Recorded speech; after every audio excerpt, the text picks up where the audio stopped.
আসসালামু আলাইকুম ওয়া রাহমাতুল্লাহি ওয়া বারাকাতুহু। আলহামদুলিল্লাহ ওয়াসসালাতু ওয়াসসালামু আলা রাসূলিল্লাহ ওয়া বা'দ। সুপ্রিয় দর্শক শ্রোতা ভাই বোন, আজ আমরা ইনশাআল্লাহ তাআলা হজের যত কমন প্রশ্ন আছে সেই কমন প্রশ্নগুলোর উত্তর দেওয়ার চেষ্টা করব ইনশাআল্লাহ বিইذনিল্লাহ এই ভিডিওর মাধ্যমে।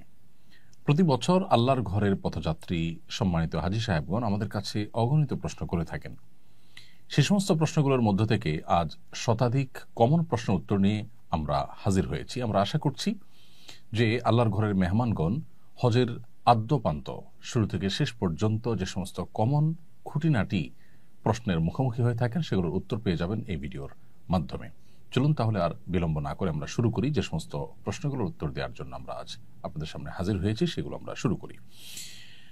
প্রথমে যে প্রশ্নটি আমি দেখতে পাচ্ছি তা হলো, কত টাকার মালিক হলে হজ ফরজ হয়? খুবই কমন একটি প্রশ্ন এবং খুব প্রয়োজনীয় একটি প্রশ্ন। যদি কেউ তার জীবনে প্রাপ্তবয়স্ক হওয়ার পর কোনো বছর হজের মৌসুমে তার অবস্থান থেকে বাইতুল্লাহ গিয়ে হজ সম্পাদন করে আবার ফিরে আসার মতো সামর্থ্য যদি তার থাকে এবং এই সময়টুকুন তার পরিবারের ভরণ পোষণ দিয়ে যাওয়ার মতো আর্থিক সঙ্গতি যদি তার থাকে, অর্থাৎ হজ করতে যাওয়া, হজের সময় সেখানকার খরচ খরচা করা এবং হজ করে আবার ফিরে আসার জন্য যে পরিমাণ অর্থকরীর প্রয়োজন সেটা যদি তার থাকে এবং এই সময়ের মধ্যে তার পরিবারের ভরণ পোষণ ব্যবস্থা করার মতো আর্থিক সঙ্গতি যদি তার থাকে, তাহলে তার উপর হজ ফরজ হয়ে যায়। আর যদি কারোর এটা না থাকে তাহলে সেক্ষেত্রে তার উপর হজ ফরজ হবে না। এখন এটা নির্ভর করবে আপনি কোথায় অবস্থান করছেন। আপনি মক্কা অবস্থান করছেন, তাহলে মক্কা থেকে এই হজ সম্পাদন করে আসা আপনার গন্তব্যে, আপনার ঠিকানায়, আপনার নিজ আঙ্গিনায়, এটার জন্য খুবই অল্প স্বল্প পয়সা হলে হয়ে যায়। আবার কেউ যদি বাংলাদেশ থেকে হজ করেন বা বাংলাদেশে যদি কেউ অবস্থান করেন, তাহলে তার হজ ফরজ হওয়ার জন্য একরকমের অর্থকরীর প্রয়োজন হবে। আবার কেউ যদি ইউরোপে থাকেন তাহলে সেখান থেকে হজ আরও বেশি এক্সপেন্সিভ। অতএব সেখান থেকে হজ করার জন্য যে পরিমাণ টাকার দরকার, সেখান থেকে এসে মক্কায় হজ করে আবার তার জায়গায় ফিরে যাওয়া এবং এই সময়ের ভিতরে পরিবার ভরণ পোষণের ব্যবস্থা করা, এটা তার অবস্থানের উপরে নির্ভর করে বাড়বে।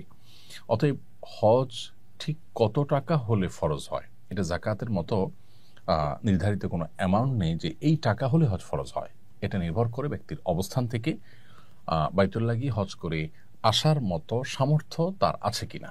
যদি থাকে তাহলে তারপরে হজ ফরজ হয়ে যাবে। জীবনের কোনো বছর যদি এমন হয় যে হজ করার মতো সামর্থ্য আমার ছিল, ধরুন আজ থেকে 7-8 বছর আগে বাংলাদেশ থেকে 2 থেকে 2.5 লাখ কিংবা 3 লাখ টাকার মধ্যে হজ করে আসা যেত, তখন আপনার কাছে টাকাটা ছিল, আপনি হজ করেননি। এখন হজ এক্সপেন্সিভ হয়ে গেছে, 7 লাখ 8 লাখ টাকার প্রয়োজন হয় বাংলাদেশ থেকে হজ করার জন্য। এখন এই টাকা আপনার নেই।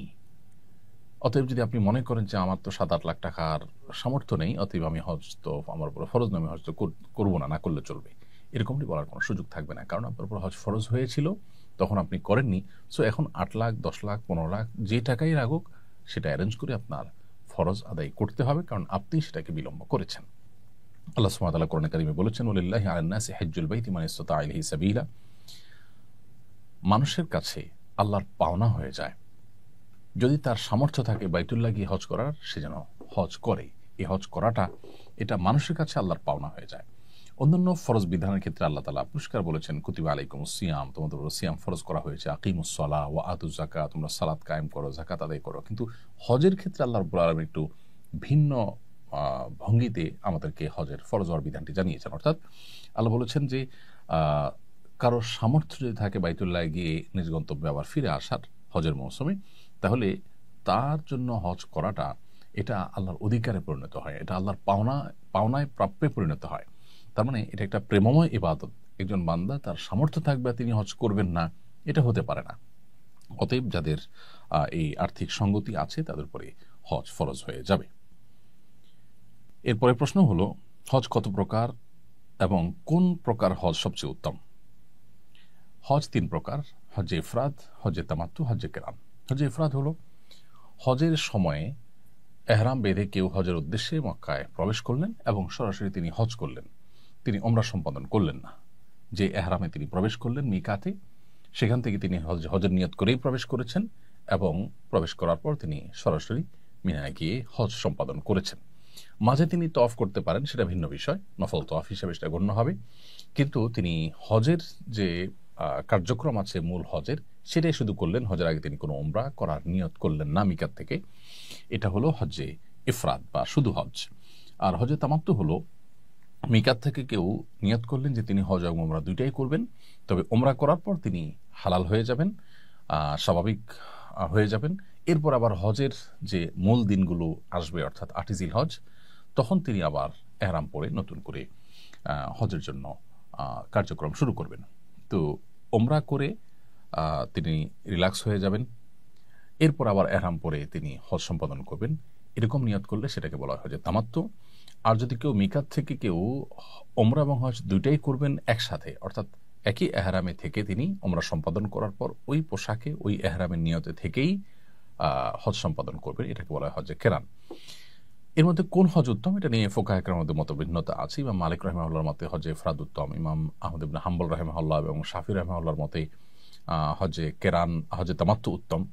আর হানাফি মাযহাবের উলামা ইকরামের মতে হজে কেরান উত্তম। নবী করিম সাল্লাল্লাহু আলাইহি সাল্লাম হজে কেরান করেছেন। তিনি যেহেতু হজে কেরান সম্পাদন করেছেন এবং হজে কেরান করতে একটু কষ্টও হয়, কারণ উমরা সম্পাদন করার পর ওই এহরামেই আবার হজের জন্য অপেক্ষা করতে হয়, এহরামের নিষিদ্ধ বিষয়গুলোকে মেনটেন করে চলতে হয় এই সময়টার মধ্যে, এটি একটু কষ্টের। তো ওলামা আহনাফ বলেন যে এটা উত্তম, তাছাড়া নবী সাল্লাল্লাহু আলাইহি ওয়াসাল্লাম এটি করেছেন। কিন্তু অন্যান্য ওলামা ইকরাম যারা হজে তামাত্তু উত্তম বলেন, তাদের যুক্তি হলো নবী করিম সাল্লাল্লাহু আলাইহি ওয়াসাল্লাম হজে কেরান করলেও তিনি সাহাবীদেরকে বলেছেন যে আমি আমার সাথে হাদি, অর্থাৎ হজ করার পর যে দমে শুকর বা কোরবানি করতে হয় সেটি নিয়ে এসেছি, যার কারণে আমাকে কেরান করতে হচ্ছে, না হলে আমি তামাত্তু করতাম। এরকম তার আকাঙ্ক্ষা তিনি ব্যক্ত করেছেন, মর্মে বিভিন্ন বর্ণায় পাওয়া যায়। সেজন্য তামাত্তুকে উত্তম বলেছেন অনেক উলামা ইকরাম। এখনকার বাস্তবতা হলো যে সারা বিশ্বের বেশিরভাগ হাজিরাই তামাত্তু হজ করেন, কারণ সেটা তুলনামূলকভাবে একটু ইজি। কেরান হজ খুবই স্বল্প সংখ্যক হাজিরা করেন। আমাদের দেশ থেকেও হানাফি মাযহাবের অনুসারী ওলামা ইকরাম এবং সাধারণ হজ যাত্রীদের মধ্যেও কেরান হজ করার মানুষের সংখ্যা খুবই কম। কারণ হজের ফ্লাইট যদি হয়ে থাকে মূল হজের 20 দিন 15 দিন আগে, তাহলে পুরো সময়টা এহরাম মেনটেন করে থাকাটা একটু কষ্টসাধ্য। সেজন্য আসলে সবাই প্রায় তামাত্তু হজই করে থাকেন। আর একেবারে শেষের দিকে যাদের ফ্লাইট, তারা অবশ্য হজে কেরান করতে পারেন। তাহলে হজে কেরান উত্তম হলো হানাফি মাযহাব অনুযায়ী। আর ইমাম আহমদ ইবনে হাম্বল রাহিমাহুল্লাহ সহ সৌদি আরবের উলামা ইকরাম, ইমাম শাফি রাহিমাহুল্লাহর একটি মত, তাদের মত অনুযায়ী হজে তামাত্তু উত্তম। এখন পৃথিবীতে বেশিরভাগ হাজিরাই হজে তামাত্তু করে থাকেন। হজ ফরজ হওয়ার পর কয়েক বছর পর হজ করলে কি গুনাহ হবে? এর উত্তর হলো, যে বছর হজ ফরজ হয়েছে, যখনই টাকা পয়সার মানুষ মালিক হলেন, হজ ফরজ হওয়ার পর কয়েক বছর পর হজ করলে কি গুনাহ হবে? এর উত্তর হলো, যে বছর হজ করার জন্য আর্থিক সঙ্গতি আল্লাহ তাআলা দিয়েছেন, সেই বছরই হজের চেষ্টা করতে হবে। এটিকে ওয়াজিব আল ফওর বলা হয়, অর্থাৎ সামর্থ্য হওয়ার সাথে সাথেই নিকটতম বছরেই হজ সম্পাদন করতে হবে, এটি আবশ্যক। যদি সেটা না করেন এবং বিলম্ব করেন, বিশেষ করে ঠুনকো ওজরের ভিত্তিতে যে আমি ব্যস্ত, এই মুহূর্তে সময় করতে পারছি না, 2 বছর পরে করব, 4 বছর পরে করব, জীবনে একবার করলেই তো হলো, এরকম ঠুনকো অজুহাতের কারণে যদি হজকে বিলম্ব করেন কেউ, তাহলে সেটি পরিষ্কার গুনাহ হবে। নবী করিম সাল্লাল্লাহু আলাইহি ওয়াসাল্লাম বলেছেন, তাহাজ্জালু লিল হজ, তোমরা হজ বিলম্ব না করে দ্রুততার সাথে সম্পাদন করো। কেন? ফাইন্নাহু লা ইয়াদরি মা ইয়ারিদুলাহ, কারণ কোনো ব্যক্তি হজকে যে বিলম্ব করবে, 2-4 বছর পরে করবে, সে তো জানে না যে কি তার জন্য অপেক্ষা করছে। কোনো বিপদ তার এসে পড়তে পারে, কোন বিপদের মুখোমুখি সে হতে পারে। অতএব তার হজ বিলম্ব করা উচিত নয়। এই কারণেই হজকে বেশিরভাগ উলামা ইকরাম ওয়াজিব আলাল ফওর বলেছেন, অর্থাৎ সামর্থ্য হওয়ার সাথে সাথে নিকটতম বছরই হজ আদায় করা উচিত এবং কর্তব্য, আবশ্যক। যদি কোনো কারণে বিলম্ব করেন, গুনাহগার হবেন। এরপর তিনি যদি হজ করে ফেলেন পরবর্তীতে কোনো বছরে, তাহলে উলামা আহনাফের মতে তার গুনাহ যেটি হয়েছিল সেটি উঠে যাবে। অন্যান্য উলামা ইকরাম অবশ্য সেটি বলেন না। অর্থাৎ খোলাসা কথা হলো যে, একান্ত নিরুপায় না হলে হজ বিলম্ব করা উচিত না। নিরুপায় কীরকম? কেউ হজ করার জন্য অর্থ করে জোগাড় করেছেন, আর্থিক সঙ্গতি হয়েছে, কিন্তু তার দেশ থেকে নিষেধাজ্ঞা আছে, তার নামে কোনো মামলা হয়েছে বা কোনো পলিটিক্যাল পরিস্থিতির মুখোমুখি হয়েছেন, তিনি যেতে পারছেন না। এরকম ওজোরের কারণে যদি বিলম্ব করেন তাহলে গুনাহ হবে না। অথবা হজ করার মতো আর্থিক সংগতি হলো, এদিকে কোভিড-19 মতো পরিস্থিতি শুরু হয়েছে যে লকডাউন এবং বিমান চলাচল হচ্ছে না, যার কারণে তিনি যেতে পারছেন না। এরকম পরিস্থিতিতে তিনি বিলম্ব করতে পারেন। এছাড়া মেয়ে বিয়ের উপযুক্ত, তাকে এখনো বিয়ে দেওয়া হয়নি, বা আমার অন্য কাজ আছে, বা আমি এখন ব্যস্ত, এই সমস্ত কারণে যদি বিলম্ব করা হয় সেটা পরিষ্কার গুনাহের কারণ হবে। এরপরে প্রশ্ন হলো, আর্থিকভাবে সচ্ছল কিন্তু শারীরিকভাবে অক্ষম এরকম ব্যক্তির হজের বিধান কি? আল্লাহ যাদেরকে আর্থিক সচ্ছলতা দিয়েছেন তিনি হজ করে আসা মতো টাকার মালিক, কিন্তু শারীরিক সঙ্গতি নেই, এরকম ব্যক্তি সুস্থ হওয়ার যদি সম্ভাবনা থাকে তাহলে যখন সুস্থ হবেন তখন তার উপর হজ করা ফরজ হবে, তখন তিনি হজ করে ফেলবেন। আর যদি তার সুস্থ হওয়ার সম্ভাবনা না থাকে তাহলে সেক্ষেত্রে তিনি অন্য কাউকে তার এই টাকা দিয়ে বদলি হজে পাঠাবেন, এমন কোনো ব্যক্তিকে পাঠাবেন যিনি নিজের হজ করেছেন, তাহলে সেই ব্যক্তি এই শারীরিকভাবে অক্ষম ব্যক্তির তরফ থেকে বদলি হজ করবেন। এবং একই সাথে তিনি শারীরিকভাবে সক্ষমতা এবং সামর্থ্য এটি অর্জন নাও করতে পারেন, কখনোই আশঙ্কা থাকলে তিনি ওসিয়ত করবেন যে আল্লাহ না করুন আমি যদি সুস্থ হয়ে উঠতে না পারি বা সুস্থ হয়ে হজ করার সুযোগ না পাই, তাহলে আমার যে অর্থ রেখে যাচ্ছে এটা দিয়ে যেন আমার তরফ থেকে বদলি হজের ব্যবস্থা করা হয়। ইনশাআল্লাহ এতে তিনি দায়মুক্ত হবেন এবং তার ফরজ আদায় হয়ে যাবে। এরপরে প্রশ্ন হলো, হারাম টাকা দিয়ে হজ করলে হজ আদায় হবে কিনা? কেউ যদি অবৈধ টাকা বা হারাম উপায়ে উপার্জিত টাকা দিয়ে হজ করেন তাহলে কাগজে কলমে তার হজ হয়ে যাবে, কিন্তু এর কারণে তিনি যেমন গুনাহগার হবেন তেমনিভাবে তার এই হজ আল্লাহ সুবহানাহু ওয়া তাআলার কাছে অ্যাকসেপ্টেবল হবে না, গ্রহণযোগ্য হবে না। হজের যে সওয়াব, হজের যে মূল উপকারিতা সেটা থেকে তিনি বঞ্চিত হবেন। তবে তিনি আইনি যে দায় সেটা থেকে মুক্ত হবেন, অর্থাৎ ফরজ আদায় হয়েছে এটি বলা যাবে। অতএব হজ করার ক্ষেত্রে আমাদের পবিত্র এবং হালাল টাকা এটা দিয়ে হজ করা উচিত। অন্যান্য ইবাদত বন্দেগী করার ক্ষেত্রেও এই হালালটাই আমাদের ব্যবহার করা উচিত, কারণ নবী করিম সাল্লাল্লাহু আলাইহি সাল্লাম বলেছেন, ইন্নাল্লাহা তাইয়্যিব লা ইয়াকবালু ইল্লা তাইয়্যিবা। আল্লাহ তাআলা পবিত্র, তিনি পবিত্র ছাড়া হারাম কোনো অর্থ, হারাম কোনো দান, হারাম কোনো প্রচেষ্টা এটা আল্লাহ তাআলা গ্রহণ করেন না। অতএব হজ করার ক্ষেত্রেও হালাল টাকায় হজ করা উচিত। এরপরে প্রশ্ন হলো, ঋণগ্রস্ত ব্যক্তি হজ করলে তার হজ হবে কিনা? যদি ঋণগ্রস্ত ব্যক্তি হজ করেন তাহলে তার হজ করতে গিয়ে যদি ঋণ আদায়ে কোনো প্রকার অসুবিধা তৈরি না হয়, তার ঋণটা যদি সিস্টেমিক্যাল ঋণ হয়, যেমন কিস্তিতে তিনি পরিশোধ করছেন এবং নিয়মতান্ত্রিকভাবে কিস্তি দিতে দিতে একটা সময় পরিশোধ হবে সেরকম ব্যবস্থা আছে এবং পাওনাদারের সাথে সেরকম বোঝাপড়া আছে, তাহলে সেক্ষেত্রে তিনি ঋণগ্রস্ত অবস্থায় হজ করতে পারেন। আর যদি ব্যাপারটা এরকম হয় তারপর হজ ফরজ হয়নি বরং তিনি ঋণগ্রস্ত, এখন ঋণের টাকা না দিয়ে, পাওনাদারদের দাবি আছে সেটা না দিয়ে তাদের সাথে ঘড়িমসি করে তাদেরকে আপনার ঋণ পরিশোধে বিলম্ব করে তাদের হক নষ্ট করে তিনি যদি হজ করতে যান সেটি তার জন্য উচিত হবে না, জায়েজ হবে না। তবে যদি তিনি হজ করে ফেলেন তার হজ হয়ে যাবে সেটা ভিন্ন বিষয়, বাট ঋণের টাকা না দিয়ে পাওনাদারদেরকে ঝুলিয়ে রেখে তার এই হজের যে আসল প্রাণ, হজের যে আসল উপকারিতা সেটা থেকে তাকে বঞ্চিত করবে। অতএব ঋণগ্রস্ত ব্যক্তি পাওনাদারের ঋণ পরিশোধকে অগ্রাধিকার দিতে হবে। হ্যাঁ, যদি তার উপরে কখনো জীবনে হজ ফরজ হয়ে থাকে তাহলে তো তার হজ করতেই হবে, যেহেতু ফরজ হয়েছে, তিনি বিলম্ব করেছেন কোনো কারণে, এখন ঋণগ্রস্ত হয়ে গেছেন, তাহলে হজ করার জন্য তিনি তার জমি জমা বিক্রি করে, স্থাবর সম্পত্তি বিক্রি করে হলেও হজ করতে হবে। এরপরে প্রশ্ন হলো, কারোর যদি অনেক জমি জমা থাকে কিন্তু ক্যাশ ক্যাপিটাল না থাকে তাহলে জমি জমা বিক্রি করে তার কি হজ করা ফরজ? খুবই গুরুত্বপূর্ণ একটি প্রশ্ন। আমাদের সমাজে বিশেষ করে গ্রামে এরকম অনেক লোক আছেন যাদের প্রচুর পরিমাণ ক্ষেত খামার, প্রচুর পরিমাণ ক্ষেতের জমি বা বিভিন্ন রকমের ল্যান্ড আছে, বিভিন্ন রকমের স্থায়ী অ্যাসেট আছে, কিন্তু তার কাছে ক্যাশ টাকা নেই, তাহলে তার হজ ফরজ হবে কিনা? এর উত্তর হলো, যে সমস্ত জমি জমা বা যে সমস্ত ল্যান্ড বা স্থায়ী সম্পদের উপর তিনি নির্ভরশীল, যেমন জমির ফসল ওঠে সেটা দিয়ে তার বছর চলে, অথবা তার ফ্ল্যাট আছে সেটা দিয়ে তিনি ভাড়া পান, সেটা দিয়ে তার সংসার চলতে হয়, এরকম যদি হয় তাহলে সেক্ষেত্রে তার জন্য এগুলো বিক্রি করে হজ করা ফরজ হবে না। কিন্তু যদি এই পরিমাণ জমি থাকে যে তার বছর চলার পরও অতিরিক্ত আরও আছে, বা যেটার উপর তার সংসার চলাটা নির্ভরশীল না, এরকম অতিরিক্ত জমি জমা বা অতিরিক্ত অ্যাসেট যদি থাকে তাহলে সেগুলো বিক্রি করে হজ করার মতো অর্থ যদি পাওয়া যায় তাহলে অবশ্যই তার উপর হজ ফরজ হয়ে যাবে। তাহলে খোলাসা এবং সারাংশ হলো যে জমি জমার উপার্জনের উপরে যা আছে সেটার পুরাটুকুর উপার্জনের উপরে যদি তার সংসার চলাটা বা তার নির্ভরশীলতাটা ওইটার উপরে হয়, তাহলে সেক্ষেত্রে এটা বিক্রি করে হজ করাটা তার জন্য ফরজ নয়। কিন্তু যদি এর বাইরে অতিরিক্ত থাকে, যেগুলো আসলে তার যেগুলোর উপার্জন বা যেগুলোর আয় বা যেগুলোর ফসল এটার উপরে তার সংসার নির্ভর করে না বা তিনি নির্ভরশীল নন, অর্থাৎ অতিরিক্ত আছে, তাহলে সেগুলো বিক্রি করে হজ করার মতো টাকা যদি পাওয়া যায় তাহলে অবশ্যই তাকে সেগুলো বিক্রি করে হজ করতে হবে। ছোটবেলায় হজ করলে কি বড় হওয়ার পর পুনরায় হজ করতে হবে?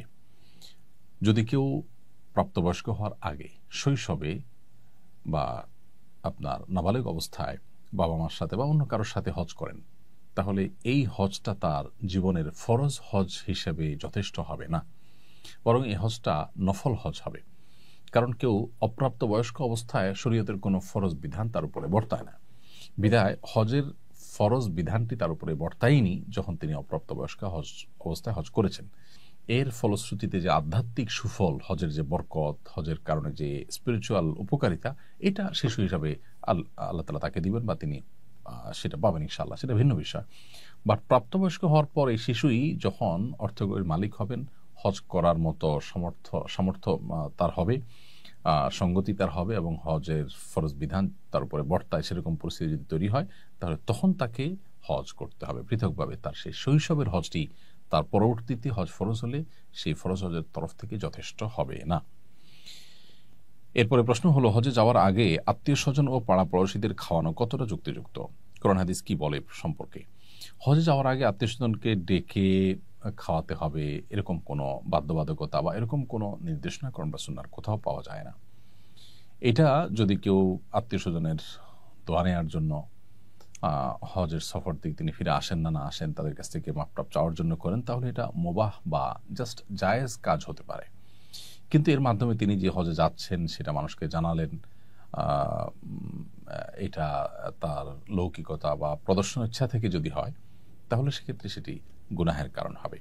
অতএব হজে যাওয়ার আগে আত্মীয় স্বজনকে ডেকে খাওয়ানোর কোনো আলাদা নির্দেশনা কোরআন সুন্নাহর কোথাও নেই।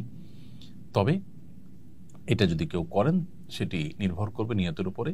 যদি সাধারণ শুদ্ধ স্বাভাবিক কোনো নিয়ত থাকে যে সবাই কাছ থেকে দোয়া নিয়ে আমরা গেলাম, তাহলে সেক্ষেত্রে এটা জায়েজ হতে পারে, অন্যথায় এটি কিন্তু গুনাহের কারণ হবে। অনেক আত্মীয় স্বজন হজের কথা শুনলে বলেন, আমার নাম নিয়ে কাবা শরীফে একটু দোয়া করবে অথবা মদিনায় আমার সালাম পৌঁছে দিবে। এটা কতটুকু সঠিক? যদি তার নাম ভুলে যাই বা স্মরণ না থাকে তাহলে কি গুনাহ হবে? কেউ যদি আপনার কাছে মক্কায় গিয়ে কাবা শরীফ গিয়ে তার জন্য দোয়ার আর্গুমেন্ট করে, তাহলে সেটা রক্ষা করা উচিত, তার জন্য আল্লাহর কাছে দোয়া করা উচিত তিনি যদি কোনো দোয়া চেয়ে থাকেন। আর কেউ যদি বলেন যে আমার সালাম নবী সাল্লাল্লাহু আলাইহি ওয়াসাল্লামের রওজায় পৌঁছে দিও, তো সেক্ষেত্রে উলামা ইকরামের মধ্যে দুটি মত আছে। অনেক উলামা ইকরাম বলেন যে এটির কোনো প্রয়োজন নেই, কারণ প্রত্যেক ব্যক্তির দুরূদ পৌঁছানোর জন্য আল্লাহর পক্ষ থেকে ফেরেশতা নিযুক্ত আছে, যেমনটি বিশুদ্ধ হাদিসে বর্ণিত হয়েছে। অতএব যেখানে আমরা পৃথিবীর যে কোনো প্রান্তে দুরূদ পড়লে, সালাম পেশ করলে সাথে সাথে আল্লাহ তাআলার স্বয়ংক্রিয় সিস্টেমে সেটা নোট হয়ে যায় ফেরেশতার কাছে এবং ফেরেশতা সেটা নবী সাল্লাল্লাহু আলাইহি ওয়াসাল্লামের কাছে পেশ করেন, একেবারে নাম উল্লেখ করে যে হে আল্লাহর রাসূল, আপনার প্রতি অমুক জায়গা থেকে অমুকের ছিল অমুক সালাম পেশ করেছেন, দুরূদ পেশ করেছেন। তাহলে সেখানে মানুষকে দিয়ে আবার সালাম পাঠানোর কোনো প্রয়োজন নেই। এর বিপরীতে অন্যান্য উলামা ইকরাম অনেকে বলেন যে এটি করা যেতে পারে, এটি করলে কোনো অসুবিধা নেই। এবং তাবেঈদের কথা, যে কোনো কোনো তাবেঈদের মধ্যে এটা পাওয়া যায় যে তারা যেমন খলিফা ওমর ইবনে আব্দুল আজিজ, তাবেঈদের মধ্যেও কাউকে পাওয়া যায় যে তারা এভাবে সালাম পাঠিয়েছেন অন্য কারোর মাধ্যমে। ওমর ইবনে আব্দুল আজিজ রাহিমাহুল্লাহ তিনি সালাম পাঠানোর কথা বর্ণিত হয়েছে এক বর্ণনায়। তো এগুলোর উপর ভিত্তি করে অনেক উলামা কেরাম এটাকে জায়েজ বলেন। কিন্তু সাহাবায়ে কেরাম বা হাদিসে মূলত একজন আরেকজনের জন্য দোয়া করা, দোয়া চাওয়া, এগুলো বর্ণিত হলেও সালাম পেশ করা নবী সাল্লাল্লাহু আলাইহি ওয়াসাল্লামের কাছে কারোর মাধ্যমে, এটি কোনো হাদিস দ্বারা ওইভাবে আসলে সাব্যস্ত হয় না। খোলাসা কথা হলো যে কেউ যদি আমাদের জন্য দোয়া করে তাহলে তাদের জন্য দোয়া করা উচিত। যদি অনেক মানুষ দোয়া চায়, তাদের সবার নাম মনে না থাকে, তাহলে আমি কমন দোয়া করতে পারি, আল্লাহ যতজন দোয়া চেয়েছেন আপনি জানেন, আপনি তাদের সবার নেক উদ্দেশ্য পূরণ করুন, বা যারা দোয়া চেয়েছেন, যারা যেটা চেয়েছেন তাদের সে বইদের চাওয়াগুলো পূরণ করুন। এভাবে আপনি কমন দোয়া করে দায়মুক্ত হতে পারেন। আর নবী সাল্লাল্লাহু আলাইহি ওয়াসাল্লামের কবরের সামনে সালাম পেশ যখন আমরা করি, তখন আজকাল বিশেষ করে এত ভিড় হয়, নিজের সালামটা পেশ করাটাই দায় হয়ে যায়। এত অল্প সময় সেখানে রানিং অবস্থায় সালাম দিতে হয়। সেখানে আসলে অনেক লোক বললে তাদের নাম নিয়ে নিয়ে হে আল্লাহ রাসূল অমুক অমুক আপনার প্রতি সালাম পেশ করেছেন বা অমুক অমুকের তরফ থেকে আসসালাতু ওয়াসসালামু আলাইকা ইয়া রাসূলুল্লাহ, এরকম বলা আসলে সেই সুযোগ স্কোপ আজকাল থাকেও না। এটা হলো বাস্তবতা। অতএব দোয়ার ক্ষেত্রে আমরা যেমন কমন দোয়া করতে পারি তাদের জন্য, আবার সেই সাথে তাদের নামের নোট নিয়ে নিতে পারি যে কারা কারা দোয়া চেয়েছেন, তাদের নামগুলো ধরে ধরে নোট দেখে আমরা তাদের জন্য আল্লাহর ঘরে বা বাইতুল্লাহ গিয়ে দোয়া করতে পারি। সেটা আরও ভালো, কারণ অন্যের জন্য যখন দোয়া করা হয় তখন আল্লাহর ফেরেশতারা যেই দোয়া করেন তার জন্য দোয়া করেন। অতএব আমি মানুষের জন্য যত বেশি দোয়া করব তার সুফল আমি তত বেশি পাবো। আমি দোয়া করব মানুষ হয়ে, আর তার বিপরীতে তার জন্য আমি যা দোয়া করলাম আল্লাহর ফেরেশতারা সেটা আমার জন্য দোয়া করবেন, অর্থাৎ আমার চাইতে উত্তম ব্যক্তি আমার জন্য দোয়া করবেন। অতএব এক্ষেত্রে আমাদের কার্পণ্য করা উচিত নয়। হজের প্রস্তুতি হিসাবে কি কি কাজ করা উচিত? হজে যাওয়ার আগে বা আমরা মক্কায় পৌঁছার পর মূল হজের আগে প্রস্তুতি হিসাবে আমাদের সবচেয়ে গুরুত্বের সাথে যেটি করা উচিত তা হলো হজের মানসিক প্রস্তুতি গ্রহণ করা। হজ এটা একটা প্রেমময় ইবাদত। ইব্রাহিম আলাইহিস সালামের স্মৃতি বিজড়িত আল্লাহর কুদরতের বিভিন্ন নিদর্শনগুলো পরিদর্শন করা, অবলোকন করা, দেখা, প্রত্যক্ষ করা এবং এর মাধ্যমে নিজের ইমানি শক্তিকে শানিত করা, জাগ্রত করা, এটা হজের অন্যতম উদ্দেশ্য। এজন্য হজের যে আধ্যাত্মিক শিক্ষা সেটাকে জানার চেষ্টা করা, সেটাকে বোঝা এবং অনুভব করার চেষ্টা করা। এজন্য প্রমিনেন্ট ওলামা একরাম তাদের বক্তব্য যেমন শোনা যেতে পারে এবং এ সম্পর্কিত বহু বই পুস্তক আছে। আমাদের ইসলামের পূর্বসূরীদের হজ এবং ওমরার ইমান জাগানিয়া বিভিন্ন দাস্তান আছে, সেগুলো আমরা পড়তে পারি। এর মাধ্যমে মানসিকভাবে আমি হজের জন্য প্রস্তুতি নিতে পারবো ইনশাআল্লাহ। দ্বিতীয়ত, হজের বিধিবিধানগুলো যেহেতু জীবনে বারবার করে আমাদের পালন করার মতো সুযোগ আসে না, সচরাচর জীবনে একবার ফরজ হয়, সেজন্য কোনোভাবে যেন মিস না হয়, ভুল না হয়, বড় কোনো ত্রুটি যেন না হয়, এমনকি ছোট ত্রুটিও যেন না হয়, সেজন্য হজের আদ্যপান্ত জানার চেষ্টা করা। নবী করিম সাল্লাল্লাহু আলাইহি ওয়াসাল্লাম বলেছেন, খুযু আন্নী মানাসিকাকুম, তোমরা তোমাদের হজের বিধিবিধানগুলো আমার কাছ থেকে গ্রহণ করো, আমি যেভাবে করেছি সেভাবে তোমরা সেগুলোকে সম্পাদন করো। অতএব নবী সাল্লাল্লাহু আলাইহি ওয়াসাল্লাম কীভাবে হজ করেছেন, কোন জায়গায় কী করতে বলেছেন, কোন জায়গায় কোন দোয়া পড়বেন এবং দোয়ার জায়গাগুলো কি কি, কোনটা ফরজ, কোনটা ওয়াজিব, কোনটা নফল, কোনটার পরে কোনটা, 8ই জিলহজ থেকে নিয়ে 13ই জিলহজ পর্যন্ত আমরা এই দিনগুলোর কখন কোন কাজটা করব, স্টেপ বাই স্টেপ আমাদের জানতে হবে। তাহলে দ্বিতীয় প্রস্তুতি হলো যে হজের সমস্ত বিধিবিধান, হজের সমস্ত নিয়ম কানুনগুলো কোরআন সুন্নাহর আলোকে জানার চেষ্টা করবো আমরা ইনশাআল্লাহ তাআলা। তৃতীয়ত, হজ করতে আমরা মক্কায় যাব ইনশাআল্লাহ, সেখানকার এনভায়রনমেন্ট, সেখানকার পরিবেশ আমি যেখানে অবস্থান করছি আমার দেশ থেকে ভিন্নতর। অতএব সেখানে গিয়ে সুস্থ সবলভাবে আমি নিরাপদে নির্বিঘ্নে যেন ইবাদতবন্দি করতে পারি, স্মুথলি যেন আমার সমস্ত দোয়া এবং ইবাদত, তওয়াফ ইত্যাদি নিবেদন করতে পারি, সেজন্য শারীরিকভাবেও নিজেকে প্রস্তুত করা এবং সেখানকার প্রতিবন্ধকতাগুলো মাথায় রেখে আমাদের প্রস্তুতি গ্রহণ করা। এভাবেই ত্রিমুখী প্রস্তুতি যদি আমরা গ্রহণ করতে থাকি ইনশাআল্লাহ হজ অর্থবহ হবে। সেই সাথে আর একটি সম্পূরক প্রস্তুতির কথা বলবো, আল্লাহর কাছে দোয়া করা যে আল্লাহ আপনি আমাকে সুস্থ সবলভাবে স্বাভাবিকভাবে হজের সমস্ত কাজগুলো সম্পাদন করার তৌফিক দান করুন। হজ একটা কষ্টসাধ্য ইবাদত, নারীদের হজকে জিহাদের সমতুল্য বলেছেন নবী সাল্লাল্লাহু আলাইহি ওয়াসাল্লাম। বিধায় এটি আল্লাহ সহজ করলেই সহজ হবে, না হলে কিন্তু সহজ হবে না। সেজন্য দোয়া করতে থাকা এবং আল্লাহ যেন মাবরুর হজের তৌফিক দান করেন, সেজন্য বিশেষভাবে আল্লাহর কাছে আমরা দোয়া করবো ইনশাআল্লাহ তাআলা। এহরাম কখন করব, এহরাম করার নিয়ম কি? হজের এহরাম আমরা তামাত্তু হজ যারা করবেন তারা 2 ধাপে এহরাম পরবেন, আর কেরান এবং হজে ইফরাদ যারা করবেন তারা 1 ধাপে হজের এহরাম পরিধান করবেন। 3 প্রকার হাজি অর্থাৎ ইফরাদ, তামাত্তু, কেরান যে প্রকারই হজ করেন না কেন আপনাকে মিকাত থেকে এহরাম বাঁধতে হবে হজের নিয়তে। আপনি যদি বাহির থেকে যান সেক্ষেত্রে মিকাত থেকে আপনি হজের নিয়তে আপনাকে এহরাম বাঁধতে হবে। এই যে মিকাত থেকে হজের এহরাম বাঁধবো, আমরা যারা বিমানে যাই আমরা সেই সুযোগ থেকে বঞ্চিত হই, কারণ বিমান আসলে মিকাতের ওখানে ল্যান্ড করে না, মিকাতের উপর দিয়ে চলে যায়। তো সেক্ষেত্রে আমরা যে দেশ থেকে যাব তিনি সেই দেশের এয়ারপোর্ট বা হাজি ক্যাম্প এই সমস্ত জায়গা থেকে এহরাম বাঁধতে পারে, চাইলে বাসা থেকে এহরামের কাপড় পরিধান করতে পারে। এটা হলো পরিধান করা। আর নিয়তটা যেটা এহরামের আনুষ্ঠানিকতা বা এহরামের যে মূল কার্যক্রম, সেটি আমরা শুরু করব, অর্থাৎ নিয়ত করাটা শুরু করব হলো মিকাত থেকে। সেটা কিভাবে? বিমান যখন মিকাতের কাছাকাছি যাবে তখন আমাদেরকে পাইলট ঘোষণা দিবেন যে আমরা মিকাত ক্রস করতে যাচ্ছি, তখন আমরা নিয়ত করে নেব যে আমরা হজ করতে যাচ্ছি। যদি এমন কোনো দেশ থেকে আসেন যেখানে আসলে হজ যাত্রী ওই ফ্লাইটে খুবই কম, আপনাকে হয়তো বলা হবে না, সেক্ষেত্রে আপনি নিশ্চয়ই তাদের কাছ থেকে জানতে পারবেন যে আপনি সৌদি আরবের বর্ডারে ঢুকেছেন, কোন জায়গায় আছেন, ম্যাপ দেখার সুযোগ থাকে, আজকাল জানার সুযোগ থাকে, বিধায় আপনি মিকাতের কাছাকাছি গিয়ে নিয়ত করবেন। এ হলো আমাদের এহরাম শুরু হওয়া। দ্বিতীয় ধাপে এহরাম করতে হবে তামাত্তু হাজিদেরকে। সেক্ষেত্রে তারা দ্বিতীয় ধাপের এহরামটা পড়বেন মূলত ৮ই জিলহজ সকালে অথবা ৭ই জিলহজ সন্ধ্যায়। আপনার বাস যখন প্রস্তুত হয় মিনা যাওয়ার জন্য, তখন হোটেল থেকে এহরাম পরে আপনি চলে যাবেন ইনশাআল্লাহ তাআলা। তাহলে এহরামের পোশাকটা আমরা পরিধান হয়তো দেশ থেকে করব, কিন্তু নিয়তটা করব আমরা মিকাত থেকে বা মিকাতের কাছাকাছি জায়গায় গিয়ে, এবং যখন নিয়ত করব তখন থেকেই কিন্তু আমাদের তালবিয়া পাঠ শুরু হবে। আর এহরামের নিয়ম হলো আমরা সেলাইবিহীন শুভ্র সাদা কাপড় পরলে সেটা উত্তম, অন্য কোনো কালার যদি পোশাক পরেন সেটাও আপনার এহরামের জন্য যথেষ্ট হয়ে যাবে যদি সেলাই করা না হয়। আর এবং পাশাপাশি এই এহরামের কাপড় হিসাবে একটা টুকরো নিচে, আরেকটা টুকরো চাদর হিসাবে উপরে, অর্থাৎ একটা লুঙ্গির মতো একটা চাদরের মতো করে পুরুষদের জন্য পরিধান করা। আর মা বোনদের জন্য সাধারণ যে পোশাক তারা পরে থাকেন ওই স্বাভাবিক পোশাক পরিধান করবেন। এটাই হলো তাদের এহরামের কাপড়।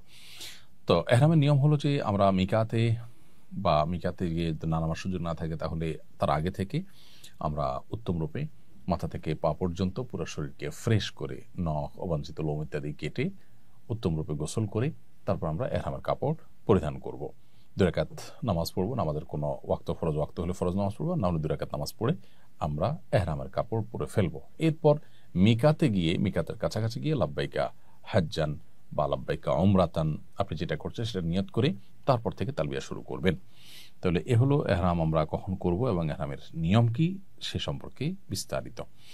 যদি কারোর হজের ফ্লাইট বা উমরার ফ্লাইট আগে মদিনায় যায়, মদিনায় থেকে তারপরে তারা ব্যাক করবেন মক্কাতে হজের জন্য, তাহলে সেক্ষেত্রে তারা বাংলাদেশ থেকে বা যেখান থেকে যাবেন সেখান থেকে এহরাম পড়বেন না। তারা মদিনা থেকে যখন মক্কায় আসবেন তখন মিকাত পড়বে, সেই মিকাত থেকে তারা হজের এহরাম পড়বেন। আগের হজ বা ওমরা পালনকারীদের এহরামের কাপড় অন্যজন ব্যবহার করতে পারবে কিনা? আপনি জীবনে কখনো নিজে হজ করেছেন, আগে ওমরা করেছেন, আপনার সেই পুরাতন হজ বা ওমরার যে এহরামের কাপড় সেটা দিয়ে আপনি আবার নতুন করে বা পরবর্তীতে যে কোনো হজ বা ওমরা করতে পারবেন। এমনকি একজনে একটা কাপড়ে ওমরা করেছেন বা হজ করেছেন, তার কাপড় পবিত্র কাপড়ে, ধোয়া কাপড়ে আরেকজন এহরাম করে হজ বা ওমরা করতে পারবেন, এতে কোনো অসুবিধা নেই। অর্থাৎ হজ এবং ওমরার জন্য নতুন কাপড় হওয়া জরুরি নয়। এরপরে প্রশ্ন হলো মহিলাদের এহরামের পোশাক কেমন হবে? মহিলাদের এহরামের পোশাক হবে একেবারে সাধারণ স্বাভাবিক পোশাক, তবে তারা মুখের উপরে নেকাব বাঁধবেন না আর হাত মোজা না পরে স্বাভাবিকভাবে থাকার চেষ্টা করবেন। বিশেষ করে বড় ওড়না যদি থাকে তাহলে সেক্ষেত্রে পরপুরুষের সামনে তার হাত প্রদর্শিত হতে পারে, সেরকম আশঙ্কা তৈরি হলে ওড়নার ভেতরে তিনি প্রবেশ করাবেন। বাস এইটুকু সতর্কতা যথেষ্ট। আর যদি এটা কঠিন হয়ে যায়, বরং তার সতর উন্মুক্ত হয়ে যেতে পারে, সবসময় ওড়নার ভিতরে রাখা সম্ভব হবে না, এরকম বড় ওড়না নেই বা এরকম কোনো পরিস্থিতি আছে, তাহলে সেক্ষেত্রে হাত মোজাও পরা যেতে পারে। সেরকম পরিস্থিতিতে সাধারণ অবস্থাতে হাত মোজা না পরে আপনার সেটাকে মুখমণ্ডলের মতো উন্মুক্ত রাখা আর পরপুরুষের সামনে চলে আসে সেটাকে ঢাকার চেষ্টা করা। এটা হলো মেয়েদের এহরামের ক্ষেত্রে লক্ষণীয় এবং করণীয়। এর বাইরে তারা অবশ্য সাধারণ সব পোশাক পরবেন, পুরুষের মতো সেলাবিহীন হওয়া তাদের জন্য জরুরি নয়। শুধু মুখটা, ক্যাপগুলো পাওয়া যায় যে সমস্ত ক্যাপের মাথায় কাপড় ঝোলানো থাকে, যখন তারা পরপুরুষের সামনে বা রাস্তাঘাটে বা মুভমেন্টে থাকবেন, অন্যান্য পুরুষরা থাকবে, গায়ে মাহারামরা থাকবে, এরকম জায়গায় থাকবে, তখন তারা সে কাপড়টা ফেলে দিবেন।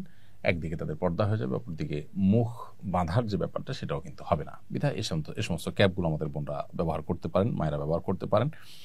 আর যদি পরপুরুষের সামনে যাওয়ার মতো অপশন না থাকে, হোটেলে আছেন, রুমে আছেন, নিজস্ব জায়গায় আছেন, তাহলে মুখমণ্ডল খোলা রাখতে হবে, সেটাকে ঢাকবেন না।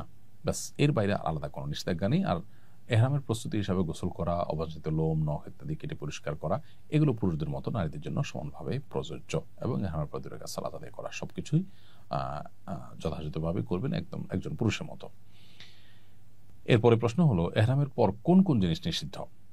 এহরামের পর একজন মুহরিমের জন্য, একজন হজ বা উমরা যাত্রীর জন্য মিকাতে নিয়ে এহরাম পড়েছেন, মিকাতের কাছাকাছি থেকে এহরামের নিয়ত করেছেন, এরপর থেকে তার জন্য যে সমস্ত বিষয়গুলো নিষিদ্ধ হয়ে যায়, তার এহরাম সংশ্লিষ্ট কাজ শেষ করে উমরা বা হজ সম্পাদন করার আগ পর্যন্ত সে কাজগুলো হলো, প্রথমত যৌনতার সংশ্লিষ্ট কথা এবং কাজ এগুলো থেকে বিরত থাকা, স্ত্রী সহবাস না করা, এটা তার জন্য আবশ্যক। তিনি মিকাত থেকে এহরাম করেছেন, এহরাম করে তিনি উমরা সম্পাদন করার আগ পর্যন্ত, অর্থাৎ মাথার চুল মুন্ডন করার আগ পর্যন্ত তার জন্য এটি হালাল নয়। অতএব এটি একটি কাজ, স্ত্রী সহবাস, স্বামী সহবাস, এটা থেকে বিরত থাকতে হবে এহরামরত অবস্থাতে। দ্বিতীয়ত, শিকার করা যাবে না, অর্থাৎ এই সময়ের মধ্যে কোনো প্রাণী শিকার করা যাবে না। আর তৃতীয়ত, পুরুষদের জন্য সেলাযুক্ত কাপড় পরিধান করা যাবে না। মেয়েরা অবশ্য সেলাযুক্ত সাধারণ পোশাক পরতে পারেন। এহরাম অবস্থায় পুরুষরা মাথা ঢাকবেন না এবং চেহারাও ঢাকবেন না। আর বোনরা মাথা ঢাকতে পারবেন, মাথা ঢাকবেন, তবে চেহারা তারা কাপড় দিয়ে বাঁধবেন না। পরপুরুষের সামনে গেলে সেক্ষেত্রে পর্দার জন্য ব্যবস্থা করবেন, কারণ মা আয়েশা রাদিয়াল্লাহু তাআলা আনহা তিনি যখন হজ করেছেন নবী সাল্লাল্লাহু আলাইহি ওয়াসাল্লামের সাথে, তিনি বলেছেন যে তিনি পুরুষদের দৃষ্টি সীমানায় চলে আসলে তার মাথার উপরের কাপড়টাকে তিনি টেনে দিতেন, তার মানে স্বাভাবিক অবস্থা তিনি খোলা রাখতেন। তো সেটি করতে হবে। এছাড়াও এহরাম অবস্থা যেটি নিষিদ্ধ তা হলো সুগন্ধি ব্যবহার করা, আতর ইত্যাদি ব্যবহার করা, এটি নিষিদ্ধ, নারী পুরুষ সকলের জন্যই। এবং এহরামরত অবস্থাতে চুল নখ ইত্যাদি কাটা, এটাও সকলের জন্য নিষিদ্ধ। তাহলে এই কাজগুলো এহরামরত অবস্থা নিষিদ্ধ। আবারও বলছি, স্ত্রী বা স্বামী সহবাস করা, শিকার করা, এবং পুরুষদের জন্য সেলাইযুক্ত কাপড় পরা, এবং পুরুষদের জন্য মাথা এবং মুখমণ্ডল ঢাকা, এগুলো নিষিদ্ধ। আর মেয়েদের জন্য মাথা ঢাকা নিষিদ্ধ নয়, তবে মুখমণ্ডল তাদের জন্য কাপড় দিয়ে বাঁধা নিষিদ্ধ। পরপুরুষের সামনে গেলে সেটা ভিন্ন কথা, তিনি ঢাকবেন তবে মুখ বাঁধবেন না। আর সুগন্ধিযুক্ত কোনো কিছু ব্যবহার করে নারী পুরুষ সবার জন্য নিষিদ্ধ, এবং চুল নখ কাটাও সবার জন্য নিষিদ্ধ। এগুলো হলো এহরামের নিষিদ্ধ কাজ। এই নিষিদ্ধ কাজগুলো নিষিদ্ধ থাকবে কতক্ষণ পর্যন্ত? যতক্ষণ পর্যন্ত তিনি চুল না কাটছেন বা চুল মাথা মুন্ডন না করছেন তার আগ পর্যন্ত, অর্থাৎ এহরাম শেষ হওয়ার আগ পর্যন্ত এগুলো বলবৎ থাকবে। তালবিয়া কোন সময় থেকে শুরু এবং কোন সময় শেষ করতে হয়? এহরাম বাঁধার পর থেকে আমরা এহরামের নিয়ত যখন করলাম, বাঁধা শুধু নয়, এহরামের কাপড় পরলে আসলে এহরাম বাঁধা হয় না। এহরামের কাপড় পরার পর আমরা বিমানে ফ্লাই করে গিয়ে মিকাত থেকে যখন আমরা নিয়ত করলাম লব্বাইকা হজ্জান বা উমরাতান বললাম, তখন থেকে তালবিয়া শুরু হয়ে যাবে। লব্বাইক আল্লাহুম্মা লব্বাইক, লব্বাইক লা শারীকা লাক লব্বাইক, ইন্নাল হামদা ওয়ান নি'মাতা লাকা ওয়াল মুলক লা শারীকা লাক। এই তালবিয়া আমরা পাঠ করতে থাকবো কতক্ষণ পর্যন্ত? উমরার ক্ষেত্রে বাইতুল্লাহ দেখার আগ পর্যন্ত, কাবা শরীফ চোখে পড়ে গেছে, দৃষ্টি সীমানায় এসে গেছে, তার আগ পর্যন্ত আমরা তালবিয়া পাঠ করব। আর হজের ক্ষেত্রে 7 তারিখ সন্ধ্যা বা রাতে আমরা হোটেল থেকে সচরাচর এখন এহরাম পরে থাকি, এবং তখন থেকে এহরাম পরে যখন লব্বাইক আল্লাহুম্মা হজ্জান নিয়ত করলাম, তখন থেকে তালবিয়া শুরু হয়ে যাবে। লব্বাইক আল্লাহুম্মা লব্বাইক, লব্বাইক লা শারীকা লাক লব্বাইক, ইন্নাল হামদা ওয়ান নি'মাতা লাকা ওয়াল মুলক লা শারীকা লাক। এই তালবিয়া চলতে থাকবে 8 তারিখ পুরো দিন রাত, 9 তারিখ পুরো দিন রাত, এবং 10 তারিখ পাথর মারার সময় শুরু হয়। এই পাথর মারা পর্যন্ত তালবিয়া চলতে থাকবে। তাহলে হজের তালবিয়াটা আমরা যখন এহরাম পড়লাম হজের জন্য 7 তারিখ রাতে কিংবা 8 তারিখ সকালে যখনই পড়ি, তখন থেকে তালবিয়া শুরু হয়ে যাবে। এটা 10 তারিখ অর্থাৎ ঈদের দিন জামারাতে পাথর মারার আগ পর্যন্ত, জামারাতের কাছে চলে আসছি পাথর মারতে, তখন তালবিয়া স্টপ হয়ে যাবে। তাহলে এই পুরো সময়টুকু থেকে থেমে থেমে আমাদেরকে তালবিয়া পাঠ করতে হবে। এরপরে প্রশ্ন হলো, এহরাম অবস্থায় সুগন্ধিযুক্ত সাবান শ্যাম্পু ব্যবহার করা যাবে কিনা? উত্তর হলো না। এহরাম অবস্থা যেহেতু সুগন্ধি ব্যবহার নিষিদ্ধ, বিধায় যে সাবান, শ্যাম্পু বা হ্যান্ড ওয়াশ এগুলোতে সুগন্ধি আছে সেগুলো ব্যবহার থেকে বিরত থাকতে হবে। বরং আজকাল এমন সব সাবান পাওয়া যায় যেগুলোতে আসলে সুগন্ধি নেই, সেরকম সাবান আমরা ব্যবহার করতে পারি। হোটেলগুলোতেও দেখা যায় যে সাধারণ ছোটো ছোটো কিছু সাবান সরবরাহ করে যেগুলোতে কোনো সুগন্ধি নেই, সেগুলো আমরা ব্যবহার করতে পারি। এছাড়া সুগন্ধি ছাড়া বহু সাবান আজকাল পাওয়া যায়, সেগুলো ব্যবহার করতে পারি। প্রয়োজনে উত্তম রূপে ভালো করে হাত ধৌত করলাম, সাবান ব্যবহার নাই করলাম, কিন্তু সুগন্ধিযুক্ত সাবান বা শ্যাম্পু এগুলো ব্যবহার করা যাবে না এহরামরত অবস্থায়। এহরাম অবস্থায় সেলা বিশিষ্ট ফিতা সহ ঘড়ি, বেল্ট এবং ব্যাগ ব্যবহার করা যাবে কিনা? এহরাম অবস্থায় ফিতা বিশিষ্ট ঘড়ি, যে ঘড়িতে সেলাই আছে কিংবা বেল্টে সেলাই আছে, ব্যাগ আছে সেখানে সেলাই করা, এগুলো ব্যবহার করতে কোনো অসুবিধা নেই, কারণ এগুলো পোশাক হিসাবে পরিধান করা হয় না। এগুলো যদি সাথে থাকে এহরামরত অবস্থায়, তাতে হজ বা উমরার কোনো ক্ষতি হবে না। এহরামের নিয়ত করার সময় ওযু থাকা আবশ্যক কিনা? আমি যখন এহরামের নিয়ত করব, বিশেষ করে আমরা যখন বিমানে যাই, তখন মিকাতের কাছাকাছি যাওয়ার পর পাইলট আমাদেরকে জানান যে আমরা কয়েক মিনিটের মধ্যে মিকাত ক্রস করতে যাচ্ছি, তখন আমরা মূলত এহরামের নিয়ত করি এবং এহরাম তখন মূলত স্টার্ট হয়। পোশাকটা আগে পরে রাখি, কিন্তু স্টার্টটা সেখান থেকে হয়। তো তখন থেকেই নিষিদ্ধ বিষয়গুলো বর্তায় আমাদের উপরে যখন আমরা নিয়ত করলাম মিকাত থেকে। তো ওই সময়ে অজু থাকা আবশ্যক নয়, অর্থাৎ এহরামের নিয়ত করার সময় অজু থাকা আবশ্যক নয়। তবে যদি অজু অবস্থায় নিয়ত করা যায় সেটা উত্তম, কারণ মিকাত থেকে যখন আমরা এহরাম করব, বিশেষ করে আমরা যখন বাই রুটে যাব, গাড়িতে বাসে যাব, তখন মিকাতে গাড়ি থামবে, সেখানে আমরা অজু গোসল করে নামাজ পড়ে অজু অবস্থাতে এহরামের নিয়ত করবো, সেটা উত্তম। বাট বিমানে যখন যাবো সেটা তো সম্ভবপর হবে না। সেটা সম্ভবপর না হওয়ার কারণে কোনো অসুবিধা নেই, কারণ অজু থাকা আবশ্যক নয়, তবে জাস্ট উত্তম। এরপরে প্রশ্ন হলো, বিমানে মিকাত অতিক্রম করার সময় এহরামের নিয়ত করতে ভুলে গেলে করণীয় কি? এরকমটি হতে পারে যে আমাদের কেউ হয়তো মিকাত ক্রস করে গেছেন, বিশেষ করে বিমানের যাত্রার ক্ষেত্রে এটি হতে পারে যে পাইলট ঘোষণা দিয়েছেন আমরা কিছুক্ষণের মধ্যে মিকাত অতিক্রম করতে যাচ্ছি, আপনারা নিয়ত করে নেন। তখন সবাই নিয়ত করবেন, তখন থেকে এহরাম মূলত স্টার্ট হবে। বাট কেউ হয়তো ঘুমেছিলেন, তিনি শুনতে পাননি, অথবা অন্য মনস্ক ছিলেন বা ফোনে ব্যস্ত ছিলেন, কোনো কারণে তিনি মিস করে গেছেন সেই ঘোষণাটি, ফলশ্রুতিতে তিনি নিয়ত করতে পারেননি। পরবর্তীতে মিকাত ক্রস করে যাওয়ার পর যদি তার যদি সম্বিত ফিরে আসে বা তিনি যদি টের পান যে আসলে আমার এটা মিস হয়ে গেছে, তাহলে তাকে দম দিতে হবে। কারণ হজ যাত্রীর জন্য, উমরা যাত্রীর জন্য, যারা হজ বা উমরা করার জন্য মক্কায় যাচ্ছেন, তাদের জন্য ওয়াজিব হলো মিকাত থেকে এহরাম এর নিয়ত করে ভিতরে প্রবেশ করা। অতএব সে ওয়াজিব ছুটে গেছে, যার কারণে তাকে দম দিতে হবে, একটা পশু কোরবানি দিতে হবে মক্কার মধ্যে, এবং সেটা গরিবদের মধ্যে বন্টন করতে হবে, সেটার উদ্যোগ নিতে হবে। অথবা তার জন্য আরেকটি অপশন আছে, মক্কায় নামার পর, ফ্লাইট নামার পর তিনি মিকাতে গিয়ে সেখান থেকে যদি এহরাম করে আবার আসেন ভেতরে, তাহলে ইনশাআল্লাহ সেটি তার বিশুদ্ধ হয়ে যাবে, অন্যথায় তাকে দম দিতে হবে। মক্কা হোটেলে পৌঁছার পর কি সাথে সাথে উমরা শুরু করতে হবে নাকি বিলম্ব করা যাবে? মক্কায় পৌঁছার পর হোটেলে যদি কেউ চান যে আমি একটু রেস্ট করব, ঘুমাবো, রাতে পৌঁছেছি, আমি সকালে উমরার কার্যক্রম, হজের কার্যক্রম শুরু করব, তো করতে পারেন, বিলম্ব করলে কোনো অসুবিধা নেই। এটি প্রত্যেকটা ব্যক্তির অবস্থার উপর নির্ভর করবে, কারণ রিল্যাক্সের প্রয়োজন হলে তিনি করবেন। বিশেষ করে যেই সাথে সাথে করতে গেলে অনেক সময় শারীরিক এবং মানসিক সেই প্রস্তুতি থাকে না, অনেক সময় সেরকম এনার্জি থাকে না, তখন ঘুমের চাপ অনেকের থাকে, তো সে অবস্থায় আসলে উমরা করে উমরা সে স্বাদ এবং তৃপ্তিও পাওয়া যায় না। অতএব কেউ চাইলে বিলম্ব করে একটু রেস্টেড করে তারপরে করতে পারেন, তাতে কোনো অসুবিধা নেই। বরং এক্ষেত্রে আপনার গোসল করে একটু ফ্রেশ হয়ে তারপরে করাটাই হলো উত্তম। এহরাম অবস্থায় গোসল কিংবা এহরামের কাপড় পরিবর্তন করা যাবে কিনা? এহরাম অবস্থায় গোসল করতে পারি আমরা কেউ, যে এহরাম অবস্থায় আছি, আমার শরীরটা স্যাঁতসেঁতে হয়ে গেছে, ঘর্মাক্ত হয়ে গেছে, আমি এখনো এহরাম অবস্থাতেই আছি, তাহলে গোসল করা যাবে। আবার এহরামের কাপড় যদি চেঞ্জ করতে চাই, যে ময়লা হয়ে গেছে কোনো কারণে বা চা ইত্যাদি পড়ে গেছে, তাহলে সেক্ষেত্রে সেটাও আমরা করতে পারবো, কোনো অসুবিধা নেই। তবে মনে রাখতে হবে যে এহরাম অবস্থায় কেউ গোসল করতে গিয়ে যেন সেলাই বিশিষ্ট কোনো কিছু না পরেন, অর্থাৎ লুঙ্গি পরে যেন গোসল না করেন, সেলাই সহজে লুঙ্গি সেটা পরে যেন গোসল না করেন, গামছা ইত্যাদি পরে তিনি গোসল করতে পারেন। এহরাম পরা ছাড়া কাবার চত্বরে তওয়াফ করা যায় না। প্রশ্ন হলো, উমরার নিয়ত ছাড়া এহরাম পরে কাবার চত্বরে গিয়ে তওয়াফ করা যাবে কিনা? সাধারণত সৌদি আরবের অথরিটি, সেখানকার পুলিশ যারা দায়িত্বে নিয়োজিত থাকেন, তারা বাইতুল্লাহর যে চত্বর, কাবার যে চত্বর, সেই চত্বরে হাউজে এহরামের পোশাক ছাড়া ঢুকতে দেন না। অর্থাৎ কেউ উমরার জন্য গিয়েছেন, তিনি একবার ঢুকতে পারছেন, কেউ হজের জন্য গেছেন, তিনি এহরামরত অবস্থায় প্রথমে একবার এবং ঈদের দিন আবার তওয়াফের জন্য তিনি সুযোগ পাচ্ছেন। আর মাঝের সময়গুলো নফল তওয়াফ দোতলা তিনতলাতে করতে হয়, হাউজে তারা নামতে দেন না। এটা এই জন্য যাতে করে ভিড়ে কোনো মানুষের মৃত্যু না হয়, দুর্ঘটনা না ঘটে। এখন কেউ মক্কায় আছেন, তার উমরার কাজ শেষ হয়ে গেছে, হোটেল অবস্থান করছেন, সাদা কাপড় পরে এহরাম পরে তিনি তওয়াফ করতে গেলেন, তিনি আসলে উমরাকারী নন। জাস্ট নিচে নামার ক্ষেত্রে পুলিশ যেহেতু এহরামের কাপড় দেখে নামতে দিবে, সেজন্য তিনি এটা পরে, এটা জায়েজ হবে কিনা? উত্তর হলো এটা অনুচিত হবে, কারণ এটা এক ধরনের অসততা, এটা এক ধরনের প্রতারণা। কারণ হলো, আপনার এই পোশাক দিয়ে আপনি বার্তা দিচ্ছেন আমি এহরামকারী, মূলত আপনি এহরামকারী নন। তো এই যে একটু ছলচাতুরি, এটা আসলে ইমানদারের সাথে যায় না, সেজন্য এটা অ্যাভয়েড করা উচিত। আমরা দোতলায়, তিনতলায় বা ছাদ দিয়ে আমরা তওয়াফ করার চেষ্টা করব।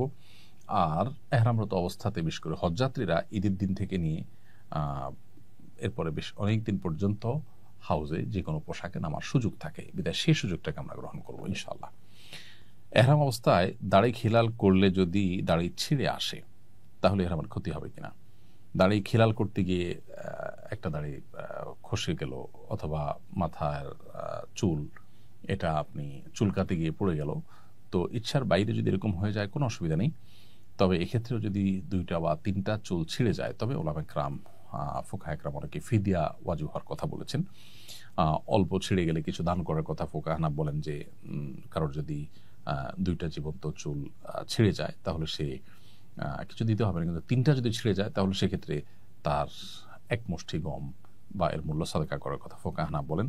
আর হাম্বলি ফকিগণ তারা বলেন যে জীবন্ত চুল 3টা যদি ছিঁড়ে যায় তাহলে ফিদিয়া ওয়াজিব হয়। ফিদিয়া হলো 6টা রোজা রাখা, কিংবা 3টা রোজা রাখা, কিংবা 6 জন মিসকিনকে খাদ্য দেওয়া, কিংবা একটা পশু কোরবানি করা, জবাই করে মিসকিনদেরকে খাওয়ানো মক্কাতে। তো এই 3টার কোনো একটা করা, এটা আবশ্যক হয়ে যায়। 3টা চুল ছিঁড়ে, এটা হাম্বলি ফকিদের মতে। তবে ইচ্ছার বাইরে 1টা 2টা চুল ছিঁড়ে পড়ে গেছে আপনার অজান্তে, বা আপনি ইচ্ছাকৃত করেননি, তাতে অসুবিধা নেই। এই জন্যই এহরাম অবস্থাতে যথাসম্ভব মাথার চুল না আঁচড়ানো উচিত, বিশেষ করে যাদের চুল আঁচড়ালে চুল পড়বে এটা তারা নিশ্চিত জানেন। সেজন্য হাত দিয়ে তারা চুল যতটুকু সোজা করা দরকার হয় সেটা করবেন। এরপরে প্রশ্ন হলো, এহরাম অবস্থায় তওয়াফের সময় সানগ্লাস পরা যাবে কিনা? উত্তর হলো সানগ্লাস পরা যাবে, কারণ এহরাম অবস্থায় নিষিদ্ধ কাজগুলোর মধ্যে সানগ্লাস পরা যাবে না এমন কোনো কথা নেই, বিধায় সানগ্লাস পরতে পারবেন। এহরাম অবস্থায় মাস্ক পরা যাবে কিনা?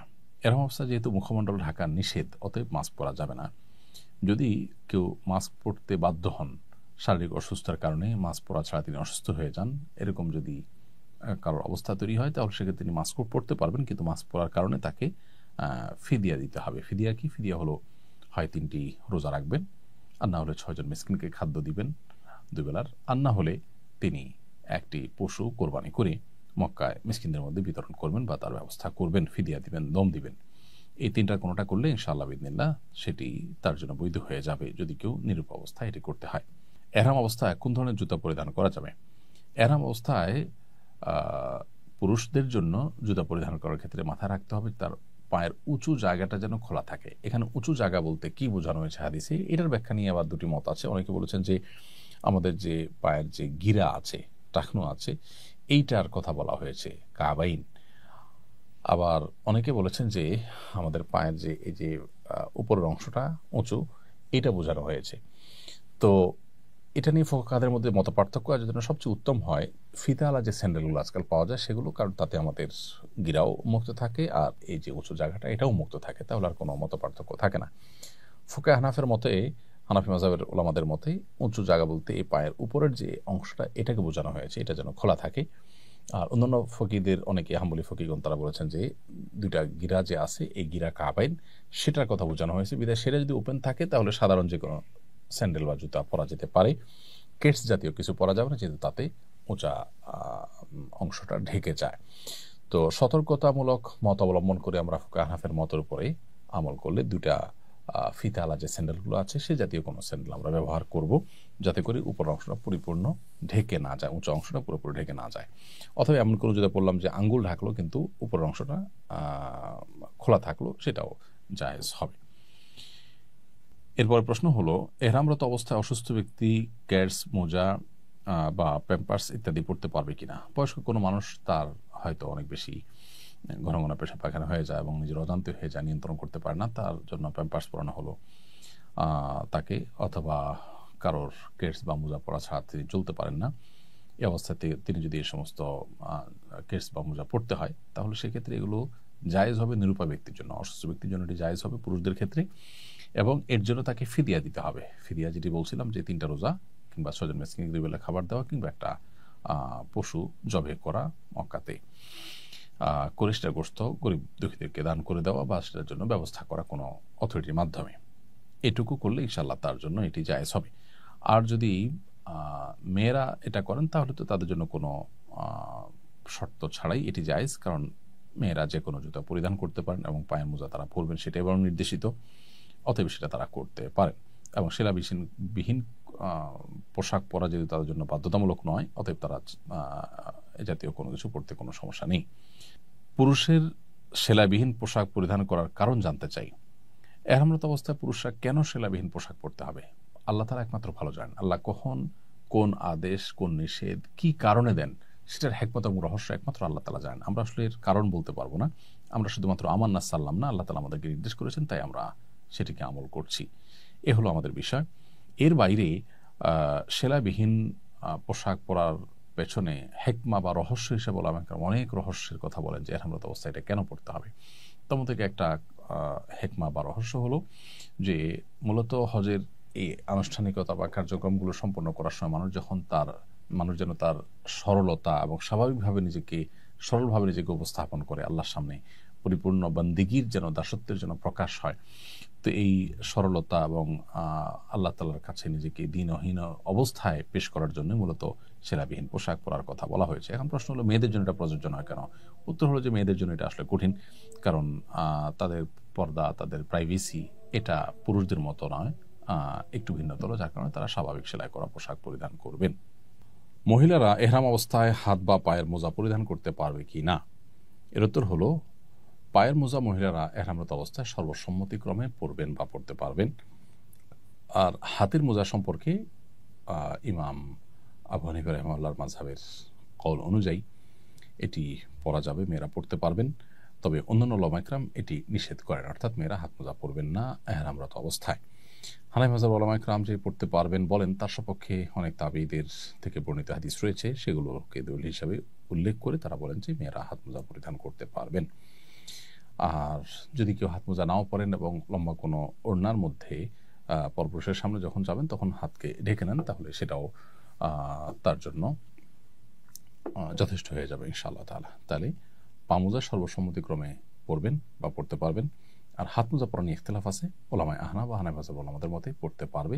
অন্যান্য উলামায়ে কেরাম অবশ্য বা জমহুর বা সংখ্যাগরিষ্ঠ উলামায়ে কেরাম অবশ্য মেয়েদেরকে এহরামরত অবস্থায় হাত মোজা পরতে নিষেধ করেন। এরপরে প্রশ্ন হলো, এহরামরত অবস্থায় গোসল ফরজ হলে কি এহরাম বাতিল হয়ে যাবে? এহরামরত অবস্থায় গোসল ফরজ হলে এহরাম বাতিল হবে না। হতে পারে আপনি মিনাতে, মুজদালিফাতে কিংবা আরাফায় অবস্থানকালীন সময় স্বপ্নদোষ হয়েছে, তো এরকম পরিস্থিতিতে গোসল ফরজ হবে, গোসল করতে হবে এবং কাপড়ে নাপাক লেগে থাকলে সেটি ধুয়ে ফেলতে হবে বা এহরামের কাপড় পরিবর্তন করতে হবে, কিন্তু এর কারণে এহরাম বাতিল হবে না। অবশ্য স্ত্রী সহবাস করলে ভিন্ন কথা। যদি স্ত্রী সহবাস কেউ আরাফায় অবস্থানের আগে করেন তাহলে তার সে হজ বাতিলই হয়ে যাবে, নতুন করে সে হজ কাজা করতে হবে। আর যদি পরে করেন তাহলে সেক্ষেত্রে তারপরে ফিদিয়া বা দম অবস্থা ভেদে বর্তাবে, তারপরে তার হজ বিশুদ্ধ হয়ে যাবে। অতএব স্বপ্নদোষ ইত্যাদির কারণে, অর্থাৎ স্ত্রী সহবাস ছাড়া অন্য কোনো কারণে যদি গোসল ফরজ হয় তাহলে সেক্ষেত্রে সেই ফরজ গোসল হওয়ার কারণে এহরাম বাতিল হবে না। এহরামরত অবস্থায় সুগন্ধিযুক্ত ডিটারজেন্ট দিয়ে কাপড় পরিষ্কার করা যাবে কিনা? উত্তর হলো না। হাজী সাহেব বা হজযাত্রী তিনি এহরামরত অবস্থাতে সুগন্ধিযুক্ত ডিটারজেন্ট দিয়ে কাপড় চোপড় পরিষ্কার করবেন না। কাপড় চোপড় যদি ধোয়ার প্রয়োজনই হয়ে যায় তাহলে শুধুই টেপে ধুয়ে নেবেন, পানিতে ধুয়ে নেবেন।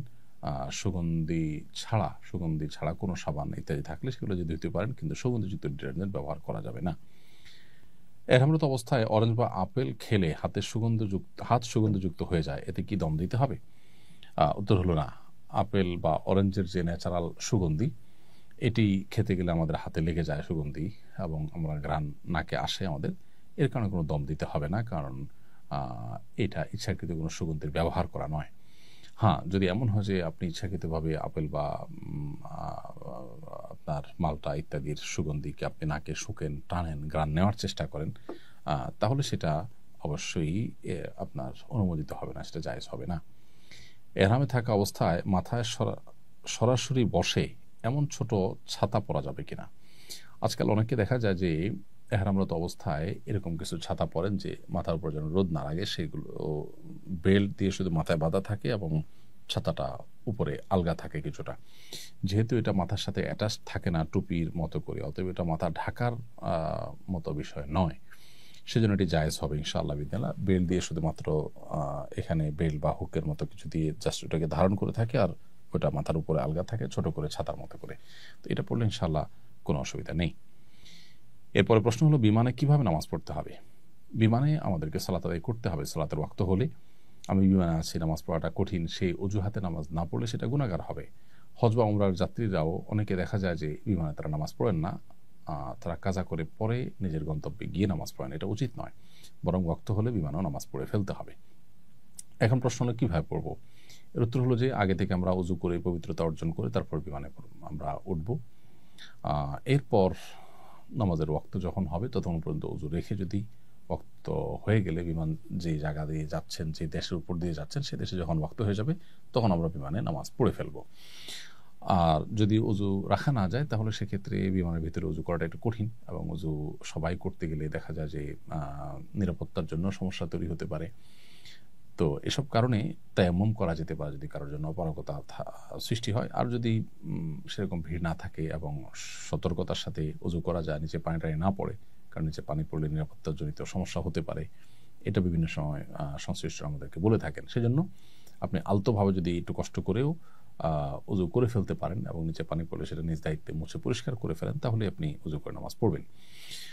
সাধারণত সৌদি এয়ারলাইন্সে নামাজের একটা নির্দিষ্ট জায়গা থাকে, সেখানে গিয়ে আপনি নামাজ পড়বেন। কেবলা কোন দিকে আপনি জিজ্ঞেস করলে আপনাকে এয়ার হোস্টেসরা দেখিয়ে দিবে।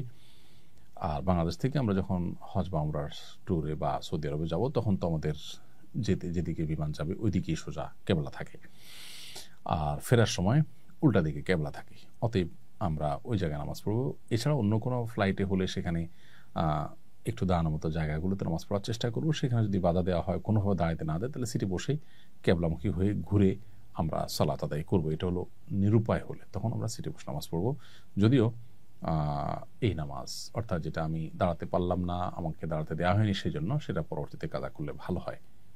কিন্তু চেষ্টা করবো আমরা দাঁড়িয়ে নামাজ পড়ার এবং সময় মতো নামাজ পড়ার।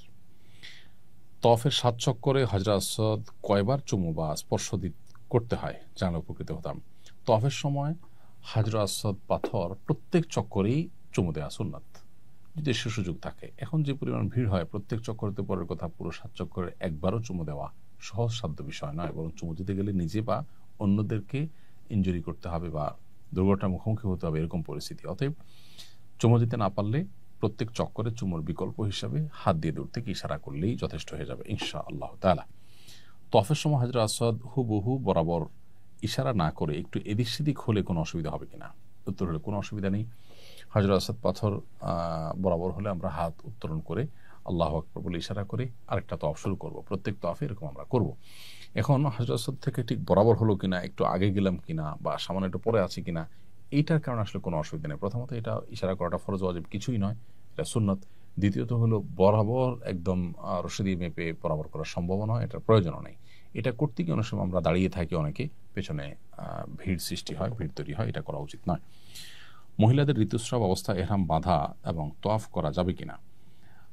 ঋতুস্রাব অবস্থায় মেয়েরা এহরাম বাঁধতে পারেন, এহরামের নিয়ত করতে পারেন, লব্বাইক আল্লাহুম্মা লব্বাইক তালবিয়া পড়বেন, সবই করতে পারেন, শুধু তওয়াফটা করতে পারেন না। সেক্ষেত্রে মক্কায় এসে তারা অপেক্ষা করবেন, যেদিন পবিত্র হবেন সেদিন তারা তওয়াফ করবেন। তওয়াফের নিয়ত কখন এবং কিভাবে করব? তওয়াফের নিয়ত হবে যখন আমরা তওয়াফ শুরু করব, অর্থাৎ আমি হারামে গেলাম, হারামে গিয়ে হাজর আসওয়াদ পাথর বরাবর যখন আসলাম, হাতের বাম পাশে হাজর আসওয়াদ পাথর এবং ডান পাশে সবুজ লাইট, তখন থেকে আমি তওয়াফের নিয়ত করব। আমি হারামের যে কোনো গেট দিয়ে ঢুকি না কেন, আমি চেষ্টা করব হাজর আসওয়াদ পাথর এর কাছে যেতে। পাথর কাছে বলতে পাথর বরাবর যেতে। পাথর বরাবর গিয়ে হাতের বামে পাথরকে রেখে ডানে সবুজ লাইট পড়বে, এই দুইটাকে রেখে তারপর আমরা শুরু করবো। অর্থাৎ তখন থেকে তওয়াফের নিয়ত হবে। অবশ্য নিয়ত বলতে এরকম আলাদা কোনো নিয়ত নয়, তবে ওই জায়গা থেকে তওয়াফটা স্টার্ট হবে এবং ওখানে আবার শেষ হবে। এরপরে প্রশ্ন হলো তওয়াফের সংখ্যা নিয়ে সন্দেহ হলে করণীয় কি? তওয়াফের সংখ্যা নিয়ে যদি সন্দেহ হয় যে আমি কয়বার তওয়াফ করেছি, তাহলে সেক্ষেত্রে আমরা কম সংখ্যকটাকে ধরে নেব। ধরুন 5 বার না 6 বার, এটা নিয়ে সন্দেহ হচ্ছে, তো 5 বার ধরে নেব। 6 বার না 7 বার, এটা নিয়ে সন্দেহ হচ্ছে, তাহলে 6বার আমি ধরে নেব। কমটা ধরে নিয়ে আমি তওয়াফ শেষ করব এবং নামাজের মতো এখানে কোনো সিজদা সুহুর ব্যাপার নেই। তবে চেষ্টা করা উচিত যাতে আমি কোনো প্রকার সন্দেহের মধ্যে না পড়ি এবং ভালো করে যাতে গুনে গুনে করা যায়। তারপরেও সন্দেহ তৈরি হয়ে গেলে আমরা কমটা ধরে ইনশাআল্লাহ তওয়াফ শেষ করব। এরপরে প্রশ্ন হলো নফল তওয়াফের পরেও কি 2 রাকাত নামাজ পড়তে হবে? আল্লাহ রাব্বুল আলামিন কোরআন কারিমে আমাদেরকে নির্দেশ করেছেন ওয়াত্তাখিযু মিন মাকামি ইব্রাহিম মুসাল্লা, তোমরা মাকামে ইব্রাহিমের ওই জায়গাতে নামাজ পড়বে, অর্থাৎ ওই জায়গাকে নামাজের জন্য নির্ধারণ করবে আর জায়গায় নামাজ পড়বে। এই জন্য মাকাম ইব্রাহিমকে সামনে রেখে তার আশপাশে নামাজ পড়া এটা সুন্নাত। একেবারে বরাবর সামনে রেখে কাছাকাছি নামাজ পড়ার সুযোগ নেই, আজকাল অনেক ভিড় হয়, এই জন্য আমরা একটু দূর থেকেও মাকাম ইব্রাহিমের কে সামনে রেখে 2 রাকাত নামাজ পড়ার চেষ্টা করবো ইনশাআল্লাহ। যদি একেবারে বরাবর সামনে রেখে পড়া না যায় তাহলে যে কোনো জায়গায় হারামে 2 রাকাত নামাজ পড়লে আদায় হয়ে যাবে। এখন প্রশ্ন হলো, এই যে তওয়াফের পরে 2 রাকাত নামাজ, এটা নফল তওয়াফ যেগুলো হয় আমরা উমরার পর, হজের পর বা তার আগে পরে করে থাকি, মাঝে করে থাকি, সেগুলোর পরে 2 রাকাত পড়তে হবে কিনা? উত্তর হলো হ্যাঁ, নফল তওয়াফের পরেও এই 2 রাকাত নামাজ প্রযোজ্য হবে। অতএব নফল তওয়াফের পরেও আমরা 2 রাকাত নামাজ পড়তে হবে। 2 রাকাতের প্রথম রাকাতে সূরা ইখলাস, সূরা কাফিরুন, কুল ইয়া আইয়ুহাল কাফিরুন, এবং দ্বিতীয় রাকাতে সূরা ইখলাস বা কুল হুয়াল্লাহু আহাদ, এটা পড়াটা উত্তম। অন্যগুলা পড়লেও আদায় হয়ে যাবে। নফল তওয়াফ 7 চক্করের কম করা যায় কিনা? নফল তওয়াফ 7 চক্করের কম করা যায় কিনা, এটা হলো আমাদের মধ্যে ইখতিলাফ আছে। তবে বেশিরভাগ আমাদের মতই হলো যে নফল তওয়াফও 7 চক্কর করতে হবে, 7 চক্করের কম নয়, এবং এটাই নিরাপদ, যার কারণে আমরা নফল তওয়াফ করলেও সেটা 7 চক্কর পূর্ণ করব ইনশাআল্লাহ তাআলা। তওয়াফের মধ্যে ওযু ছুটে গেলে কি পুনরায় তওয়াফ শুরু করতে হবে? তওয়াফের মধ্যে যদি ওযু ছুটে যায় তাহলে আপনি ওযু করতে পারেন। আজকাল মাতাফেরই এক পাশে পেছনের দিকে আসলে ওযু করার জায়গা আছে, নারী পুরুষ আলোর জন্য আলাদা ওয়াশরুম না থাকলে ওযুর ব্যবস্থা আছে, সেখান থেকে ওযু করে আমরা যেই অবস্থায় আমার ওযু ছুটেছে যত চক্করের যে জায়গাতে, ঠিক সেখান থেকে আমরা আবার শুরু করব, অর্থাৎ পুনরায় শুরু করা জরুরি নয়। এরপরে প্রশ্ন হলো, তওয়াফের মধ্যে বিরতি দিলে কি তওয়াফ বিশুদ্ধ হবে? তওয়াফের মধ্যে যদি ছোটোখাটো বিরতি হয়, একটু পানি পান করলেন, কোনো কারণে একটু বসতে হলো 1-2 মিনিটের জন্য, অথবা নামাজের ওয়াক্ত হলো, নামাজ পড়ে নিলেন, জামাত দাঁড়ায় যাচ্ছে তখন নামাজ পড়ে নিলেন, তো এরকম ছোটোখাটো বিরতি যদি হয়, ওযু ছুটে গেলে ওযু করে নিলেন, তাতে অসুবিধা নেই। কিন্তু যদি বিরতিটা অনেক বড় হয়, দীর্ঘ হয়, আপনি তওয়াফ 2টা বা 3টা চক্কর দিয়ে চলে গেলেন হোটেলে, রেস্ট শেষ করে ঘুমায় তারপর আসলেন, তাহলে এইটা বিশুদ্ধ হবে না, বরং সেক্ষেত্রে নতুন করে আপনাকে তওয়াফ শুরু করতে হবে। তওয়াফের প্রত্যেক চক্করের জন্য নির্দিষ্ট কোনো দোয়া আছে কিনা? তওয়াফের প্রত্যেক চক্করের জন্য আলাদা কোনো দোয়া নেই, তবে রুকনে ইয়ামানি থেকে মাকাম পর্যন্ত হাজর আসাদ পাথরের যে কোণা, অর্থাৎ কাবার হাজর আসাদ পাথরটা যে কোণাতে আছে তার আগের যে কোণাটা, এই জায়গার মধ্যবর্তী স্থানে আমরা রব্বানা আতিনা ফিদ দুনিয়া হাসানা ওয়া ফিল আখিরাতি হাসানা ওয়া কিনা আযাবান নার, এই দোয়াটা পড়বো। এটি হাদিস আলাদা করে নির্দেশিত। এর বাইরে বাকি জায়গাতে আমরা যে কোনো দোয়া, কোরআন হাদিসে বর্ণিত দোয়া বা নিজের ভাষায় যে কোনো দোয়া আল্লাহর কাছে নিবেদন করতে পারবো। পাশাপাশি এখানে তাসবিহ, তাহলিল, তেলাওয়াত ইত্যাদি, দুরূদ ইত্যাদি আমরা নিবেদন করতে পারবো। অর্থাৎ বিশেষ দোয়া বলতে শুধুমাত্র হাজর আসাদ পাথর যে কোণা আছে সেটি এবং তার আগের কোণা, অর্থাৎ রুকনি ইয়ামানি যেটাকে বলা হয়, এই 2 কোণার মধ্যবর্তী যে জায়গাটা, এখানে আমরা রব্বানা আতিনা ফিদ দুনিয়া হাসানা ওয়া ফিল আখিরাতি হাসানা ওয়া কিনা আযাবান নার, শুধু এটি নির্ধারিত, এটি পড়তে হবে, আর বাকি সময় ঐচ্ছিক। নারীরা মাহরাম ছাড়া একাকী তওয়াফ করতে পারবে কিনা? উত্তর হলো হ্যাঁ, নারীরা মাহরাম ছাড়া একাকী তওয়াফ করতে পারবেন। কেউ মাহরামের সাথে হজে গেছেন, সফরে গেছেন, মাহরাম হোটেলে আছেন, তিনি একাকী তওয়াফ করলেন, বা মাহরাম হারামে আছেন, বসে আছেন, ভদ্রমহিলা তওয়াফ করছেন, একাকী তিনি করতে পারবেন, কিন্তু তার প্রাইভেসিটা গুরুত্বপূর্ণ। তার জন্য যদি রিস্কি হয়, পর্দার খেলাফ হয়, সেখানে অসাধু অসৎ মানুষজন অনেকে সেখানে পকেট মারের জন্য যায়, অন্যান্য খারাপ উদ্দেশ্যে কেউ যেয়ে থাকতে পারে। তো এই জন্য নিরাপদ হয়, ভালো হয় নিজের কোনো মাহরামকে সাথে নিয়ে তওয়াফ করা, এবং তিনি তার সিকিউরিটি এবং সেফটির বিষয়টা দেখা এবং তাকে সাহায্য করা। কিন্তু একাকী তওয়াফ করতে চাইলে, বিশেষ করে তিনি যদি সতর্কতার সাথে নিজের মতো করে করতে চান, করতে পারবেন। এরপরে প্রশ্ন হলো, রমল কি? রমল কিভাবে করতে হয়? রমল হলো তওয়াফের প্রথম 3টি চক্কর একটু জোরে জোরে দেওয়া, একটু দৌড়ে দৌড়ে হাঁটার চেষ্টা করা। এটা বর্তায় হলো আমরা যাওয়ার পর তওয়াফে কুদুম যেটাকে বলা হয়, প্রথম তওয়াফ যেটা, অর্থাৎ প্রথম মক্কায় গিয়ে আমরা উমরার জন্য যে তওয়াফটা করছি, ওই তওয়াফের ক্ষেত্রে এটি প্রযোজ্য হয়, অন্য কোনো তওয়াফের ক্ষেত্রে এটি প্রযোজ্য হয় না। রমল হলো একটু জোরে জোরে দৌড়ানো, এবং এটা যদি সম্ভব না হয় ভিড়ের কারণে, তাহলে একটু দূর দিয়ে দৌড়ানোর ভান করাও উচিত। আর যদি পুরো জায়গায় না হয়, তো যেখানে একটু গ্যাপ থাকে বা মানুষজনের ভিড় কম থাকে, সেখানে একটু হালকা দৌড়ানোর স্টাইলে হাঁটা, এটাই হলো রমল মূলত। তো এটা করা সুন্নাত, এটা ওয়াজিব না অবশ্য, কোনো কারণে ছুটে গেলে হজ বা উমরার অসুবিধা হবে না, কিন্তু ইচ্ছাকৃত এটা ছাড়া উচিত নয়। পুরো সফরে একবারও হাজর আসাদ পাথর চুমু দিতে না পারলে হজ হবে কিনা? উত্তর হলো যে হাজর আসাদ পাথর চুমু দেওয়া এটা আসলে হজ বা উমরা বিশুদ্ধ হওয়ার জন্য কোনো শর্ত নয়, এটা কোনো ফরজ কাজ নয়। যার কারণে পুরো সফরে যদি একবার আমরা হাজর আসওয়াদ পাথর চুমা দিতে না পারি তাতে হয়তো আমরা কোনো অসুবিধা নেই, হয়ে যাবে। বরং চুমো দিতে গেলে পাথর মানুষকে ধাক্কা দিতে হবে, কষ্ট দিতে হবে, এরকম পরিস্থিতি থাকলে সেটা না করাই বরং উত্তম।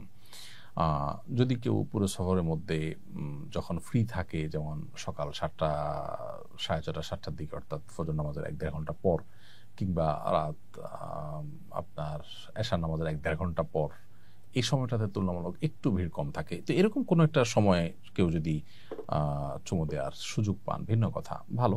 কিন্তু না দিতে পারলে তার জন্য তার হজ বা ওমরার কোনো অসুবিধা হবে না। হজরে আসওয়াদ পাথর মেয়েদের জন্য চুমু দেওয়ার বিধান কি? তারা সুযোগ পেলে কি চুমু দিতে পারবেন? অবশ্যই মেয়েরাও হজরে আসওয়াদ পাথর চুমু দেওয়ার মতো সুযোগ থাকলে অবশ্যই তারা চুমু দিবেন। নারীদের জন্য এটা পুরুষদের মতোই সুন্নাহ, কিন্তু ওই যে পুরুষদের সাথে ধাক্কাধাক্কি, ভিড়ে অন্যদেরকে কষ্ট দেওয়া, নিজের পর্দা প্রাইভেসি লঙ্ঘন হওয়ার মতো আশঙ্কা যদি থাকে তাহলে অবশ্যই তারা সেটা অ্যাভয়েড করবেন এবং দূর থেকে ইশারা করে তওয়াফের কাজ শেষ করবেন। ওমর রাদিয়াল্লাহু তাআলা হতে বর্ণিত হাদিসে উল্লেখ আছে, কালো পাথরের কোনো ক্ষমতা নেই, নবীজি চুমু দেওয়াতে তিনিও চুমু দিয়েছেন, তাহলে আবার চুমু দিলে গুনাহ মাফ হয় কিভাবে? দেখুন, এখানে ওমর রাদিয়াল্লাহু তাআলা মূলত বোঝাতে চেয়েছে যে পাথরের বিশেষ কোনো ক্ষমতা নেই যে আমাকে আল্লাহর কাছ থেকে কিছু পাইয়ে দিবে বা আমার কোনো মনের বাসনা পূরণ করবে। এটাকে যেহেতু চুমু দেওয়া সুন্নাহ, অতএব কেউ যেন এটাকেই কোনো ক্ষমতার আধার বা ক্ষমতার কেন্দ্র মনে না করে, সেই জন্য তিনি এটি বলেছেন। আর গুনাহ মাফ করার বিষয়টা তো আল্লাহ তাআলা গুনাহ মাফ করেন, এই কাজটা করলে আল্লাহ তাআলা গুনাহ মাফ করেন, অর্থাৎ এটা পাথরের কোনো ক্ষমতা নয়। মূলত পাথরের প্রতি কারোর অতিভক্তি হয়ে এরকম বিশ্বাস বা শিরকপূর্ণ ধারণা যেন না আসে, সেজন্য তিনি এটি বলেছেন। তওয়াফ করার সময় প্রত্যেক চক্করের শুরু থেকে বিসমিল্লাহ আল্লাহু আকবার বলতে হবে এবং তওয়াফ করার শুরুতে কোন দোয়া পড়া সুন্নাত? তওয়াফ করার শুরুতে বিসমিল্লাহ আল্লাহু আকবার বলে আমরা তওয়াফ করব এবং হাজরে আসওয়াদ পাথর বরাবর যখনই প্রত্যেক চক্করে আমরা বিসমিল্লাহ আল্লাহু আকবার বলবো। আর প্রথম চক্করে বিসমিল্লাহ আল্লাহু আকবার বলে তওয়াফ যে শুরু করব, এই তওয়াফ শুরু করার পরে আরেকটি বাক্য বলা সুন্নাত, সেটা হলো যে আল্লাহুম্মা ঈমানান বিক ওয়া তাসদীকান বিকিতাবিক ওয়া ওয়াফাআন বিআহদিক ওয়া ইত্তিবাআন লিসুন্নতি নবিয়্যিক মুহাম্মদ সাল্লাল্লাহু আলাইহি ওয়াসাল্লাম। যার অর্থ হলো, হে আল্লাহ, আমি শুরু করছি আপনার প্রতি ঈমান আনয়ন করে, আপনার কিতাবের প্রতি সত্যায়ন করে এবং আপনার ওয়াদা এবং অঙ্গীকারকে পূর্ণ করে এবং আপনার নবীর অনুসরণ করে, এই কথা বলে আমরা তওয়াফ শুরু করব। এটা মুস্তাহাব। যদি কোনো কারণে কেউ বিসমিল্লাহ আল্লাহু আকবার বলতে ভুলে যান বা এই বাক্যগুলো না পড়েন, দোয়াটা না পড়েন, তাতে কোনো অসুবিধা নেই, কারণ এটা ফরজ ওয়াজিব নয়। এরপরে প্রশ্ন হলো, তওয়াফের আগে কি দুখুল মসজিদ পড়তে হবে?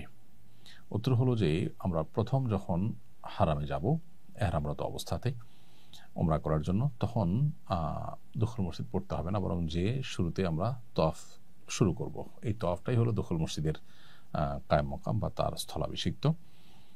আর যদি অন্য কোনো সময় প্রবেশ করি, অর্থাৎ ওমরা শেষ হয়ে গেল, পরবর্তীতে আমরা যখনই যাব তখন আগে দুখুল মসজিদ পড়ব, তারপরে মসজিদে বসবো, সেটা অন্য সাধারণ সময়ের জন্য প্রযোজ্য। বাট প্রথম যখন এহরামপুরে আমরা হারামে যাব ওমরা করার উদ্দেশ্যে, তখন তওয়াফ যেটা করবো সেটা দুখুল মসজিদ, আলাদা করে দুখুল মসজিদ আদায় করতে হবে না। এরপরে প্রশ্ন হলো, তওয়াফ করার সময় দলবদ্ধভাবে কারোর নেতৃত্বে দোয়া করা এবং তওয়াফ করা কি উত্তম? তওয়াফটা ইন্ডিভিজুয়াল আমল, প্রত্যেকটা মানুষ ব্যক্তিগতভাবে যার যার মতো করে তওয়াফ করবেন।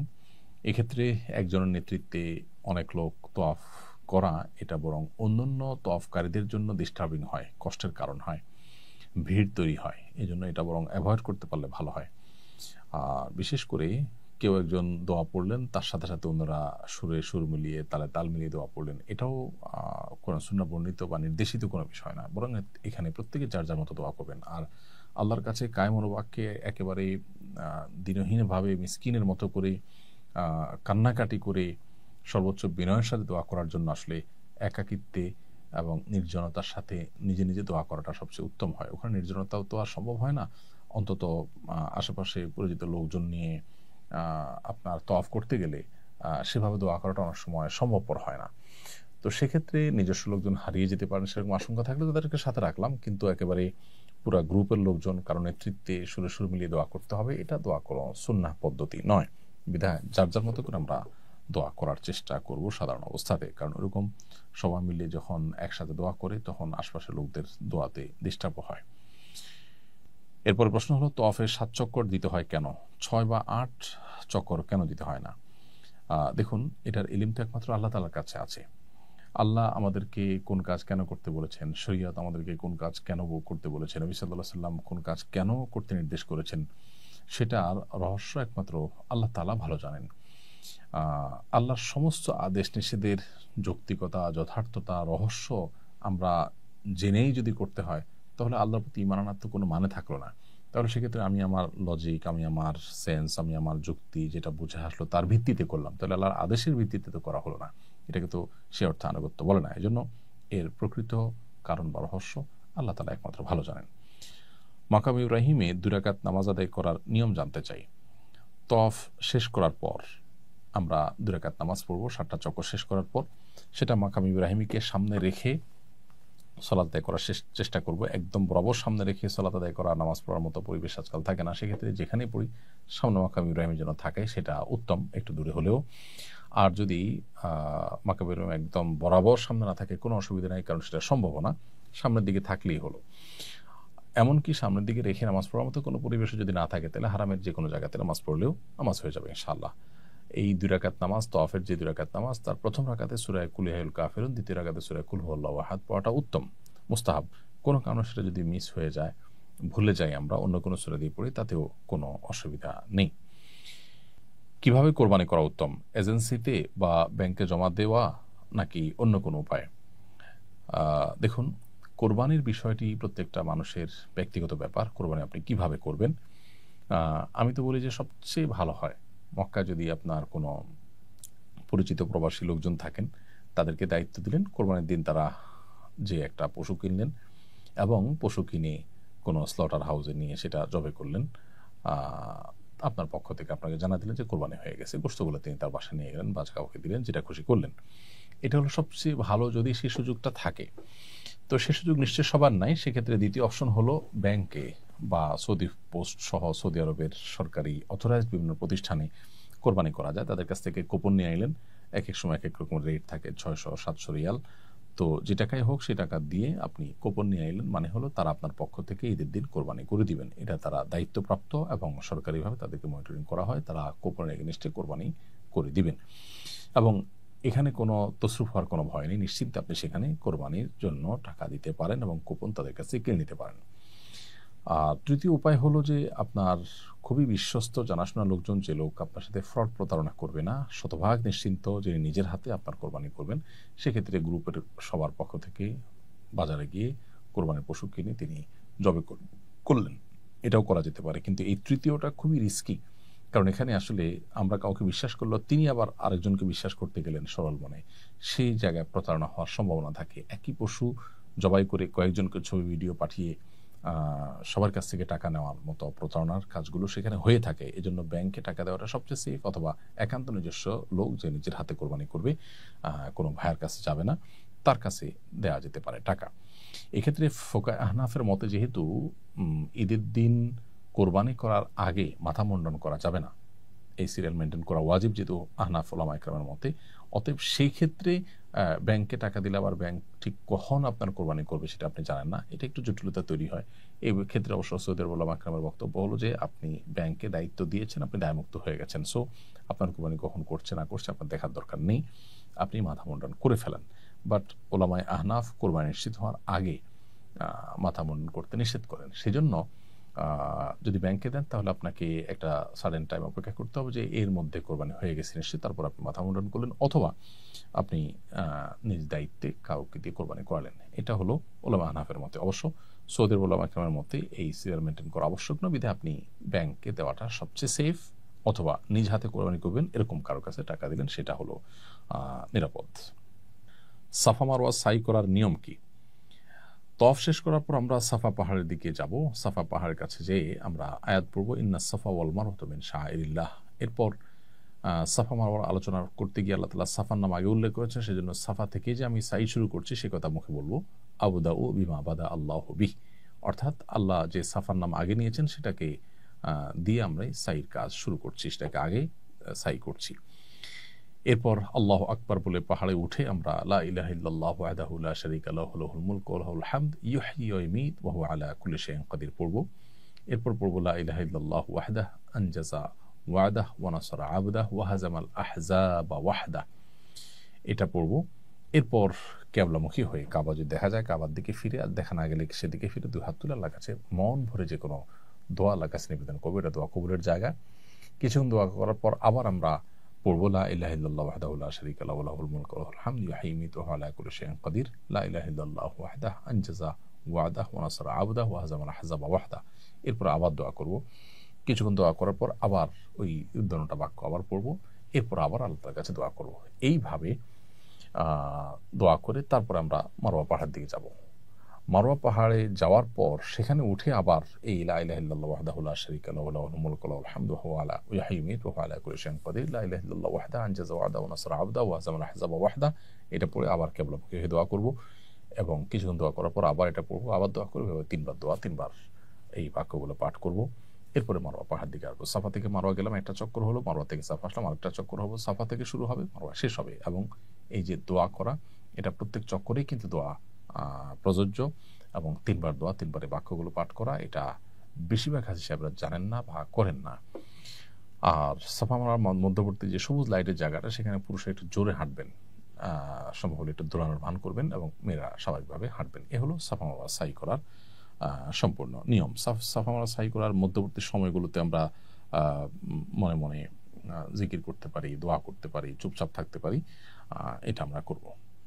সাফা মারওয়া সাইর পূর্বের দোয়া বসে বসে করা যাবে কিনা? সাফা মারওয়া সাই করার সময় যে আমরা প্রত্যেকটা চক্কর শুরুর আগে যে আমরা পাহাড়ের উপরে দোয়া করব, এটা বসেও করা যেতে পারে। বিশেষ করে যদি কেউ দাঁড়াতে অসুবিধা হয়, তিনি বসে করলেও দোয়া হবে ইনশাআল্লাহ। এরপর প্রশ্ন হলো, সাই করতে ওযু জরুরি কিনা? উত্তর হলো, সাইর সময় ওযু থাকা জরুরি না, তবে তওয়াফের সময় ওযু থাকা জরুরি। ওযু ছাড়া তওয়াফ হবে না, কিন্তু সাইটা ওযু ছাড়াও হতে পারে। তবে ওযু অবস্থায় সাই করতে পারলে উত্তম। কোনো কারণে সাইয়ের মাঝে যদি ওযু চলে যায়, আপনি সাই কন্টিনিউ করতে পারবেন। সাফা মারওয়া সাই করার সময় সবুজ লাইটের মাঝখানে কেন দৌড়াতে হয়? সাফা মারওয়া সাই করার সময় সবুজ লাইটের এই জায়গাটাতে দৌড়ানো সুন্নাহ। প্রথমত সাহাবায়ে কেরাম যখন মক্কা এসেছেন, তখন তাদের ক্ষীণকায় দেখে মদিনায় তারা গিয়ে অনেকে অসুস্থ হয়েছে নানা কারণে। সেখানকার এনভায়রনমেন্ট তাদের শুট করেনি। তো এটা দেখে মক্কার মুশরিকরা ক্রিটিসাইজ করতো কেউ কেউ, যে তারা দুর্বল হয়ে গেছে, এই দেশ থেকে গিয়ে অন্য জায়গায় তারা ভালো নাই। নবী সাল্লাল্লাহু আলাইহি ওয়াসাল্লাম তখন তারা যে সুস্থ সবল আছেন, এটা বোঝাবার জন্য একটু জোরে দৌড়িয়েছেন এই জায়গাটাতে, যার কারণে এখানে একটু জোর দৌড়ানো সুন্নাহ। এর বাইরেও আরও একাধিক কারণ রয়েছে বিভিন্ন বর্ণনা মতে। সাফার মতো মারওয়াতেও কি দোয়া করতে হয়? উত্তর হলো হ্যাঁ। সাফাতে যেরকম আমরা কেবলামুখী হয়ে দোয়া করব, মারওয়াতেও একইভাবে দোয়া করব। এবং সাফাতে যেরকম আমরা তিনবার দোয়া করব, তিনবার দোয়ার আগের বাক্যগুলো পড়ব, মারওয়াতেও একইভাবে তিনবার দোয়ার আগের বাক্যগুলো পড়ে তিন দফায় দোয়া করব। বাক্যগুলো পড়া দোয়া, আবার বাক্যগুলো পড়া দোয়া, এভাবে 3 দফা করব। এটা আমরা অনেকেই খেয়াল করি না এবং মিস করি। এই জায়গাটা দোয়া কবুলের গুরুত্বপূর্ণ জায়গা, আল্লাহ নিদর্শন সমূহের মধ্যে থেকে একটি। আল্লাহ তাআলা বলেছেন, ইন্নাস সাফা ওয়াল মারওয়াতা মিন শাআইরিল্লাহ। সাফা মারওয়া আল্লাহ তাআলার নিদর্শন সমূহের মধ্যে থেকে অন্যতম। সো সাফা মারওয়া উভয়টির উপরই একইভাবে দোয়া এবং দোয়ার আগের বাক্যগুলো পাঠ করার এই সুন্নাহটা আমাদের পালন করতে হবে প্রত্যেক চক্করেই। সাই করার সময় কি দোয়া করতে হয়? সাই করার সময় বিশেষ কোনো দোয়া নেই, তবে সবুজ লাইটের মধ্যবর্তী জায়গা যখন আমরা জোরে হাঁটবো, তখন রব্বিগফির ওয়ারহাম ইন্নাকা আনতাল আযজুল আকরাম, হে আল্লাহ আপনি ক্ষমা করুন এবং রহম করুন, আপনি সবচেয়ে মহান, পরাক্রমশালী এবং সবচেয়ে সম্মানিত। এই দোয়া পাঠ করবো আমরা, রব্বিগফির ওয়ারহাম ইন্নাকা আনতাল আযজুল আকরাম। এটা সবুজ লাইটের জায়গাটাতে। তার আগে পরে বাকি সময়টাতে আমরা মন মতো যে কোনো জিকির আজকার করতে পারি, দোয়া করতে পারি, সেটা ঐচ্ছিক। সাফা মারওয়া সাই করার পর কোনো নামাজ পড়তে হবে কিনা? উত্তর হলো, তওয়াফের পর যেরকম 2 রাকাত নামাজ আছে, সাফা মারওয়া সাই করার পর কোনো নামাজ পড়তে হবে না। এরপর প্রশ্ন হলো, নিজে হালাল না হয়ে অন্যের চুল কাটা যাবে কিনা? উত্তর হলো, হজের যাবতীয় কার্যক্রম বা উমরার যাবতীয় কার্যক্রম করার পর নিজে এখনো চুল কাটেননি বা চুল চাষেননি, এই অবস্থায় আপনি আরেকজনের চুল চেঁচে দিতে পারবেন বা কেটে দিতে পারবেন।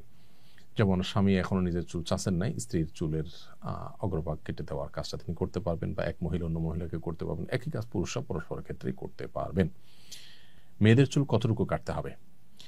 মেয়েদের চুল টেনে একদম মাথা এনে সেখানে 1 কর পরিমাণ কাটলেই চলবে। 1 কর বা 1 ইঞ্চি পরিমাণ কেটে ফেললে যথেষ্ট হবে। এখন এবং সবগুলো চুল থেকেই কাটা গেল কিনা এটা নিশ্চিত হওয়া জরুরি না। এখানে কিছু চুল যদি কয়েকটা চুল যদি বাদ যায়, মিস হয়, তাতে অসুবিধা নেই। 1/4 বা এর বেশি চুল কেটে ফেললেই চলবে। অতএব মাথার চুলকে টেনে ধরে একেবারে অগ্রভাগের আগের অংশের 1 ইঞ্চি পরিমাণ কেটে ফেলবে। নিজের চুল নিজে কাটা বা স্ত্রীর চুল কেটে দেওয়া যাবে কিনা? উত্তর হলো হ্যাঁ, করা যাবে, কোনো অসুবিধা নেই। একজন মুহরিম ইহরামরত অবস্থায় নিজের মাথার চুল নিজে চাঁচতে পারবেন, কোনো অসুবিধা নেই। আবার তিনি তার সহযাত্রী হজযাত্রী কারোর চুল কেটে দিতে পারবেন, স্বামী স্ত্রীরটা কেটে দিতে পারবেন, স্ত্রী স্বামীটা কেটে দিতে পারবেন, অর্থাৎ নিজে হালাল হওয়া ছাড়া আরেকজনটা কাটলে বা নিজেরটাও কাটলে কোনো অসুবিধা নেই। বদলি হজের নিয়ম ও বিধান জানতে চাই।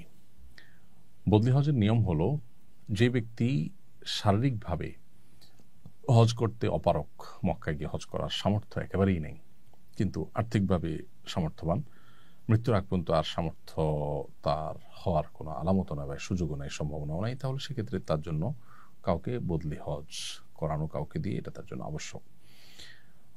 কেউ যদি জীবদ্দশায় ওসিয়ত করে যান যে আমি জীবদ্দশায় হজ করতে না পারলে আমার মৃত্যুর পর আমার সম্পদ থেকে হজ করানোর ব্যবস্থা করবে, তাহলে তার বদলি হজ করানো, তার টাকা দিয়ে, তার সম্পদ দিয়ে এটা আবশ্যক।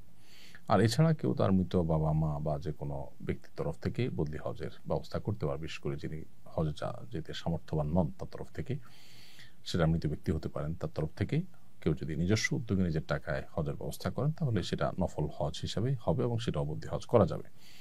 একজন মানুষ সুস্থ সবল, তিনি সামর্থ্যবান, তিনি যদি কাউকে দিয়ে বদলি হজ করান, তাহলে সেক্ষেত্রে তার যে ফরজ হজ সেটা আদায় হবে না, তার ফরজ হজ তাকে আদায় করতে হবে। অপারগ হলে সম্পূর্ণরূপে, তখন তার পক্ষ থেকে বদলি হজ করলে সেটা তার হজ আদায় হবে। আর যিনি বদলি হজ করবেন তার নিজের হজ আগে করবেন, তারপর তিনি বদলি হজ করবেন। কারণ নবী করিম সাল্লাল্লাহু আলাইহি সাল্লাম এক ব্যক্তিকে দেখলেন, তিনি একজনের বদলি হজ করছেন, তার ভাই সুবরমার তরফ থেকে হজ করছেন, এরকম নিয়াত করছেন। নবী সাল্লাল্লাহু আলাইহি সাল্লাম তখন তাকে বললেন, তুমি নিজের হজ করেছো কিনা? লোকটি বললেন না। তখন বললেন, তুমি আগে নিজের হজ করো, তারপরে তোমার ভাই সুবরমার তরফ থেকে হজ করবে। এই জন্য যিনি বদলি হজ করবেন তিনি তার নিজের হজটা আগে করে তারপরে অন্য কারো বদলি হজ করবেন। আর বদলি হজের নিয়ম সাধারণ হজের মতোই, শুধুমাত্র যখন এহরাম নিয়ত করবেন তখন লব্বাইকা আন অমুক এভাবে বলবেন, অমুকের পুত্র অমুকের তরফ থেকে আল্লাহ লব্বাইক, এরকম বলবেন এবং মনে মনে তার তরফ থেকে যে এহরাম বাঁধছেন এটুকু নিয়ত করবেন শুরুতে। এরপরে বাকি কাজগুলো সব সাধারণভাবেই করবেন, দোয়া নিজের জন্য এবং ওই ব্যক্তির জন্য এবং অন্যদের জন্য করতে পারবেন। এরপরে প্রশ্ন হলো, মৃত মানুষের বদলি হজের কোরবানি দেওয়া লাগবে কিনা? মৃত মানুষের জন্য যদি হজ করেন, সেক্ষেত্রে সাধারণ হজের মতোই এফরাদ হলে আপনার সেক্ষেত্রে কোরবানি লাগবে না। আর তামাত্তু কিংবা কেরান হজ যদি করেন, তাহলে সেক্ষেত্রে যথানিয়মে আপনাকে কোরবানি করতে হবে। কোন কোন শ্রেণীর মানুষের তরফ থেকে বদলি হজ করা যায়? এর উত্তর হলো, হজ ফরজ হওয়ার পর কেউ সুযোগ পেয়েও হজ করেননি, মারা গেছেন, এই ব্যক্তির তরফ থেকে তার ওয়ারিসরা উদ্যোগ নিয়ে হজ করতে পারেন। আশা করা যায় আল্লাহ তাআলা তাকে দায়মুক্ত করবেন মৃত ব্যক্তিকে। আর হজ ফরজ হওয়ার পর কেউ নিরাপত্তার কারণে হজ যেতে পারছেন না, এমন কোনো পরিস্থিতি আছেন যে হজে তার যাওয়ার কোনো সুযোগ নেই, নিরাপত্তাহীনতা ভুগছেন, এরকম বিশেষ কোনো কেস যদি কারোর তৈরি হয়, তাহলে তার তরফ থেকে বদলি হজের ব্যবস্থা করা যাবে। আর যদি কেউ এমন কোনো রোগে আক্রান্ত হন যেটা থেকে আসলে আর সুস্থ হওয়ার আশঙ্কা নেই, যেমন বার্ধক্যজনিত সমস্যা, হজ ফরজ হয়েছে, তার এই পরিমাণ টাকা হয়েছে, কিন্তু আসলে আর্থিক সঙ্গতি থাকলেও শারীরিক সেই সামর্থ্য আর নেই এবং সুস্থ হওয়ার আশাও নাই, এরকম যদি হয়, তাহলে তার তরফ থেকে বদলি হজ করানো যাবে। একটু অসুবিধা হতে পারে, একটু কষ্ট হতে পারে, এই অজুহাতে বদলি হজ করলে কিন্তু তার দায়মুক্ত হবেন না তিনি। মহিলারা মাহরাম নেই, উপযুক্ত কোনো মাহরাম নেই, এরকম যদি হয়, তাহলে সেক্ষেত্রে তিনিও বদলি হজের উদ্যোগ নিতে পারেন। সরকারি নিয়মের বাধ্যবাধকতার কারণে কেউ হজে যেতে পারছেন না, এরকম ব্যক্তির তরফ থেকেও বদলি হজ করা যেতে পারে। জুতা পরে তওয়াফ ও সাই করা যাবে কিনা? উত্তর হলো যে, জুতা যদি পবিত্র থাকে তাহলে এটা পরে তওয়াফ সাই করতে অসুবিধা নেই। তবে এহরামরত অবস্থায় যে তওয়াফটা হয়, সেই তওয়াফ যদি হয়, যেটা ফরজ তওয়াফ ওমরা বা হজের ক্ষেত্রে, সেই তওয়াফ যদি হয়, তাহলে জুতা এমন হতে হবে যে জুতায় যে পায়ের উঁচু অংশটা, সেটা অনেক আমাদের মতে টাকনুগিরা, আবার অনেকের মতে হলো উপরের পিঠের অংশটা, এটা যেন ঢাকা না থাকে, সেরকম স্যান্ডেল পরে করতে পারেন। আর নফল তওয়াফের ক্ষেত্রে যে কোনো জুতা পরে তিনি তওয়াফ করতে পারেন, যে জুতা পাক থাকে, পবিত্র থাকে। তবে আজকাল হারামে দোতলায় বা উপরে আপনার এই যে জায়গাতে মানুষ তওয়াফ করে, সেই জায়গাতে আবার নামাজও পড়া হয়। অতএব একান্ত প্রয়োজন না হলে জুতা পরে তওয়াফ না করাই উচিত। কারণ হলো জুতা পরে তওয়াফ করার কারণে ওই জায়গাটা ধুলায় ভরে যায়, অনেকেই জুতা পরে সেখানে, এবং অনেকে পরার কারণে জুতা ভরে যায়, সেখানে মানুষের সিজদা দিতে অসুবিধা হয়, আল্লাহর ঘরের সম্মানেরও খেলাফ। সেজন্য এটা অ্যাভয়েড করতে পারলে ভালো হয়। কিন্তু কারো যদি পায়ে অসুবিধা হয়, তিনি পবিত্র জুতা পরে তওয়াফ করতে পারবেন। আর নফল তওয়াফ হলে সেক্ষেত্রে তো মুজা পরেও তওয়াফ করতে কোনো অসুবিধা নেই। এরপরে প্রশ্ন হলো, আরাফা ও মুজদালিফায় অবস্থানকালে তায়াম্মুম করে সালাত পড়তে পারবে কিনা? আরাফা বা মুজদালিফা অবস্থানকালে যথারীতি ওযু করে নামাজ পড়তে হবে। যদি পানির কোনো ব্যবস্থা না থাকে, অন্য সাধারণ অবস্থাতে যখন তায়াম্মুম করা যায় সেরকম পরিস্থিতি তৈরি হলে তখন তায়াম্মুম এখানেও করা যাবে। কিন্তু ভিড় আছে এই অজুহাতে পানি দিয়ে ওযু না করে তায়াম্মুম করার সুযোগ নেই। আরাফার ময়দানে গোসল করা যাবে কিনা? উত্তর হলো, আরাফার ময়দানে গোসল করা শুধু যাবেই নয়, বরং বেশিরভাগ ফুকাহা একরামের মতে আরাফার ময়দানে গোসল করা মুস্তাহাব। একটু ফ্রেশনেস আসবে, দোয়াতে মনোযোগ আসবে, সেজন্য গোসল করা মুস্তাহাব। অবশ্য গোসল করার মতো পরিবেশ না থাকলে গোসল করার জন্য বিশেষভাবে কষ্ট না করলেও চলবে। মা বোনদের জন্য গোসল করার মতো ভালো পরিবেশ আজকাল থাকে না, যার কারণে পর্দার বিধান লঙ্ঘন করে তারা গোসল করতে যাওয়ার দরকার নেই। ওয়াশরুমের ভিতরে পাইপ দিয়ে যেমন গোসল করতে পারেন, বাহিরে টেপ থাকে, সেখানে গোসল করলে পর্দা এবং সতর এগুলোর প্রতি লক্ষ্য করে যদি গোসল করা যায় তাহলে সেক্ষেত্রে গোসল করা যাবে, বরং করা উত্তম। আর না করতে পারলে অসুবিধা নেই। আরাফার ময়দানে জোহর আসর কি একত্রে আদায় করতে হবে? এর উত্তর হলো, আরাফার ময়দানে জোহর এবং আসর এক আজানে দুই একামতে, অর্থাৎ জোহর পড়ে এরপরে আরেকটা একামত দিয়ে আসর পরপরইভাবে দুটোটা আদায় করাটা সুন্নাহ। এটা একদল উলামাদের মত, কারণ নবী সাল্লাল্লাহু আলাইহি ওয়াসাল্লাম এমনটি করেছেন। অপর আরেকদল উলামাদের মতে জোহর আসর যথারীতি আলাদা সময় আদায় করবে। এটা নিয়ে প্রায় সময় দেখা যায় তাবুগুলোতে গন্ডগোল হয়। গন্ডগোল হওয়া উচিত নয়। কেউ নবী সাল্লাল্লাহু আলাইহি ওয়াসাল্লামের সুন্নাহকে হুবহু অনুসরণ করে তিনি যেটাকে সহিহ মনে করছেন সেটা অনুযায়ী দুইটা একসাথে আদায় করছেন, আর কোনো দল এটাকে সহিহ মনে করছেন না, তারা আসরের সময় আলাদা করে জামাত করলেন। এটা নিজেদের মধ্যে মত পার্থক্য, এটা ঝগড়ার দিকে যাওয়া উচিত নয়। এবং এক্ষেত্রে কসর পড়বেন না 4 রাকাত পড়বেন, এটা নিয়ে মত পার্থক্য আছে। নবী করিম সাল্লাল্লাহু আলাইহি ওয়াসাল্লাম কসর পড়েছেন, সেজন্য একদল উলামা ইকরাম কসর পড়া সুন্নাত মনে করেন, আর দুল উলামা ইকরাম বলেন তিনি মুসাফির ছিলেন সেজন্য করেছেন। অতএব আমরা যারা 15 দিনের বেশি নিয়ত করেছি মক্কায় থাকার, তারা 4 রাকাত পড়বো। তো এটা নিয়ে মত পার্থক্য হলে যিনি ইমামতি করছেন তিনি 2 রাকাত পড়লেন, তার পেছনে বাকিরা কসর পড়লেন। যারা মনে করেন যে 4 রাকাত পড়তে হবে, আমরা মুকিম 15 দিনের বেশি নিয়ত করেছি, তারা 2 রাকাত প্লাস করলেন, ব্যাস হয়ে গেল। সালাম ফিরানোর পর তারা 2 রাকাত যোগ করে নিলেন। তাতেই একই জামাতেই আমরা নামাজটা পড়তে পারি এবং মতভিন্নতা বা ঝগড়ার দিকে আর যাওয়া লাগে না। জমজমের পানি কি দাঁড়িয়ে পান করতে হয়? জমজমের পানি দাঁড়িয়ে পান করতে হয় এমন কোনো কথা নেই। সাধারণ পানির মতোই এটা স্বাভাবিকভাবে আমরা পান করব বসে। তবে নবী সাল্লাল্লাহু আলাইহি ওয়াসাল্লাম বিভিন্ন রাওয়ায়াতে জমজম পানি দাঁড়িয়ে কোথাও কখনো কখনো পান করেছেন বোঝা যায়। হয়তো বসার মতো পরিবেশ ছিল না, আর তাছাড়া দাঁড়িয়ে পান করার তো আর নিষেধ নয়, এটা জায়েজ বোঝানোর জন্য তিনি মাঝে মাঝে পান করতেন। বাকি জমজম পানি বসা অবস্থা পেলেও অনেকে দাঁড়িয়ে যায় পান করার জন্য, এরকমটি সঠিক না যে দাঁড়িয়েই পান করতে হয়, এরকম নয়। দাঁড়িয়ে পান করা যাবে এতটুকু, তবে সাধারণ পানির মতো এটা আপনি স্বাভাবিক অবস্থাতেই পান করবেন, অর্থাৎ বসে পান করবেন। পান করার জন্য দাঁড়িয়ে যেতে হবে ব্যাপারটা সেরকম না। কখনো কখনো নবী সাল্লাল্লাহু আলাইহি ওয়াসাল্লাম থেকে জমজম দাঁড়িয়ে পান করা সাব্যস্ত, দাঁড়িয়ে কেউ চাইলে পান করতে পারেন। বাসা থেকে গোসল করে হাজি ক্যাম্পে যে এহরামের কাপড় পরা যাবে নাকি সেখানে গিয়েই ফ্রেশ হতে হবে?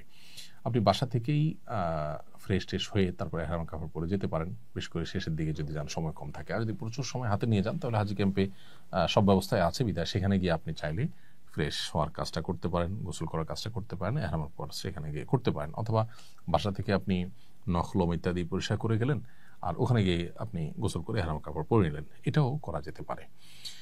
জামার আশেপাশে পড়ে থাকা পাথর কুড়িয়ে জামারায় পাথর মারা যাবে কিনা? উত্তর হলো যাবে, কোনো অসুবিধা নেই। তবে উত্তম হলো মুজদালিফা থেকে পাথর নিয়ে আসা। যদি আপনার পাথর টান থাকে, পড়ে যায়, আনতে ভুলে যান, এখান থেকে পাথর নিয়ে মারলেও আপনার জামারার পাথর মারার কাজটি আদায় হয়ে যাবে। জামারা নিক্ষেপের জন্য প্রয়োজনীয় অতিরিক্ত পাথর কুড়ানো যাবে কিনা? উত্তর হলো যাবে, তবে আপনার যে কয়টা পাথর লাগে সে কয়টা নেওয়াই ভালো। যদি 2-4টা বেশি হয়ে যায় বা সতর্কতামূলক 2-4টা বেশি নেন তাতে অসুবিধা নেই। অনেকে সুগন্ধিযুক্ত তেল ব্যবহার করতে হয় এবং এই তেল ব্যবহার না করলে তাদের মাথা ঘোরায়, মাথা ব্যথা হয়। এক্ষেত্রে তাদের করণীয় কি? উত্তর হলো যে অনিবার্য যদি হয় যে তেল ব্যবহার করা ছাড়া তিনি সুস্থ থাকতে পারেন না, অসহনীয় কষ্ট হয়, তাহলে তিনি ব্যবহার করতে পারেন, কিন্তু তাকে এর কারণে কিন্তু ফিদিয়া দিতে হবে। আর যদি ব্যাপারটা এরকম হয় যে এত বেশি কষ্ট হয় না, একটু কষ্ট হয়, তাহলে তাকে অবশ্যই এই সুগন্ধিযুক্ত তেল ব্যবহার করা থেকে বিরত থাকতে হবে, যেহেতু সুগন্ধ সুগন্ধ জাতীয় কোনো বিষয় ব্যবহার করা বা কোনো কিছু ব্যবহার করা জায়েজ নয় এহরামরত অবস্থাতে। আর ফিদিয়া হলো 3টা রোজা রাখা কিংবা 6 জন মিসকিনকে খাদ্য দেওয়া কিংবা একটা পশু জবাই করে মক্কায় মিসকিনদের মধ্যে বন্টন করা, গোশতের বন্টন করার ব্যবস্থা করা। হজে মহিলাদের মুখে নেকাব পরা নিষেধ কেন? আল্লাহ তাআলা একমাত্র ভালো জানেন। তবে পুরুষদের জন্য সেলাইবিহীন পোশাক পরা, মেয়েদের জন্য মুখে আপনার নেকাব না লাগানো, এগুলো স্বাভাবিক এবং সরলভাবে আল্লাহর সামনে নিজেকে উপস্থাপন করার জন্য। মানুষের মৃত্যু পরবর্তী অবস্থাকে স্মরণ করিয়ে দেয় আমাদের এহরামের শুভ্র সাদা এবং স্বাভাবিক পোশাক আশাক। এটা আল্লাহর সামনে নিজেকে একেবারে সরল সহজভাবে উপস্থাপন করবার জন্যই হয়তো এরকমটি করতে বলা হয়েছে। বাকি এর প্রকৃত কারণ একমাত্র আল্লাহ তাআলা ভালো জানেন। কারণ কোরআন হাদিসে আলাদা করে কারণ উল্লেখ করা হয়নি। এটা উলামা ইকরাম যার যার মতো করে গবেষণা করে হিকমত এবং রহস্য বর্ণনা করেছেন অনেকেই।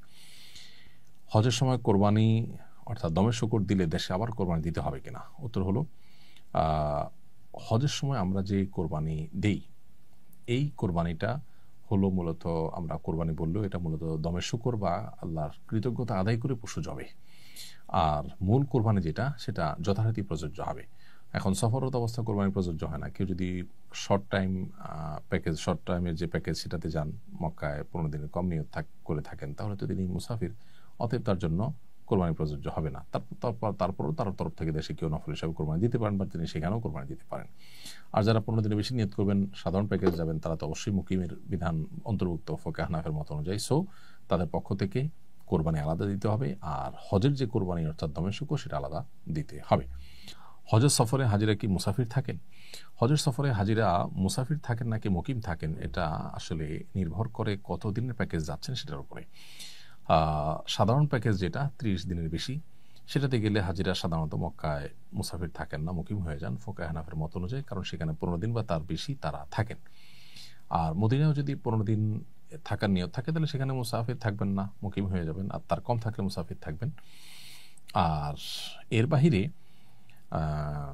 যারা শর্ট প্যাকেজে যান 15 দিন 20 দিনের জন্য, তারা মক্কা বা মদিনা কোথাও আসলে 15 দিন এককভাবে থাকেন না, যার কারণে তারা কিন্তু মুসাফির হিসাবে গণ্য হবেন।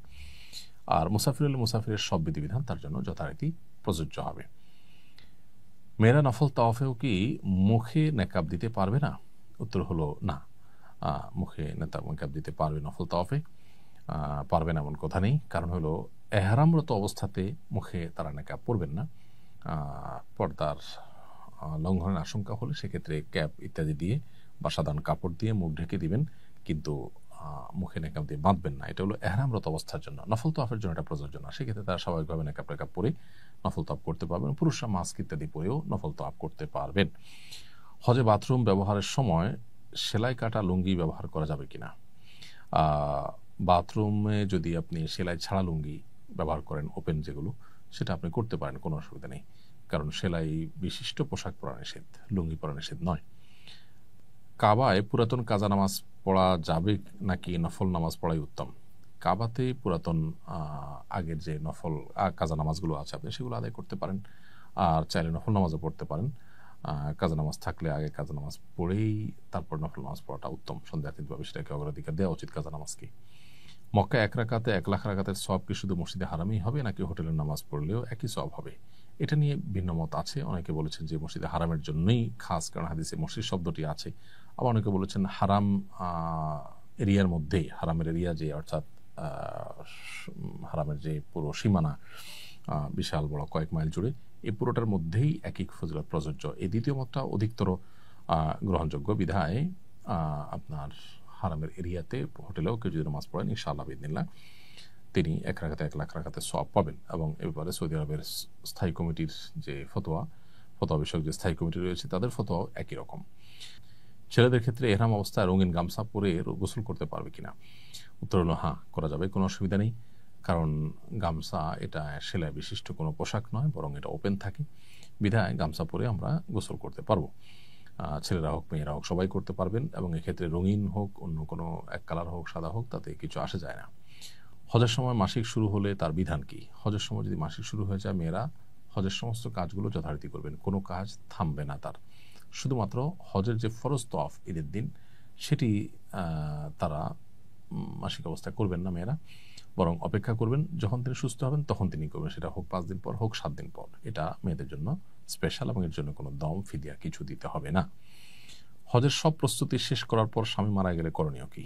কেউ হজের সব প্রস্তুতি শেষ করেছেন এবং যাওয়ার জন্য অপেক্ষমান আছেন, এটা যদি স্বামী মারা যায় তাহলে তিনি ইদ্যত পালন করবেন, তখন তার জন্য হজে নাজি পালন করা ওয়াজিব। এবং এই যে তার টাকাগুলো খরচ হয়ে গেল, এরপরে যদি আবার কখনো হজ করার মতো সামর্থ্যবান হন তাহলে তখন হজ করবেন তিনি মাহরামদের সাথে নিয়ে। আর যদি আর সে সুযোগ না আসে তাহলে তারপরে হজ ফরজ হবে না, যেহেতু তার সামর্থ্যই আসে নাই। এবং এই যে টাকা চলে গেল, হজে যেতে পারলেন না, এর জন্য আফসোসের কোনো কারণ নেই, কারণ টাকা যে ব্যয় হয়েছে আল্লাহর পথে তার জন্য সওয়াব তিনি পাবেন। নবী সাল্লাল্লাহু আলাইহি ওয়াসাল্লাম বলেছেন,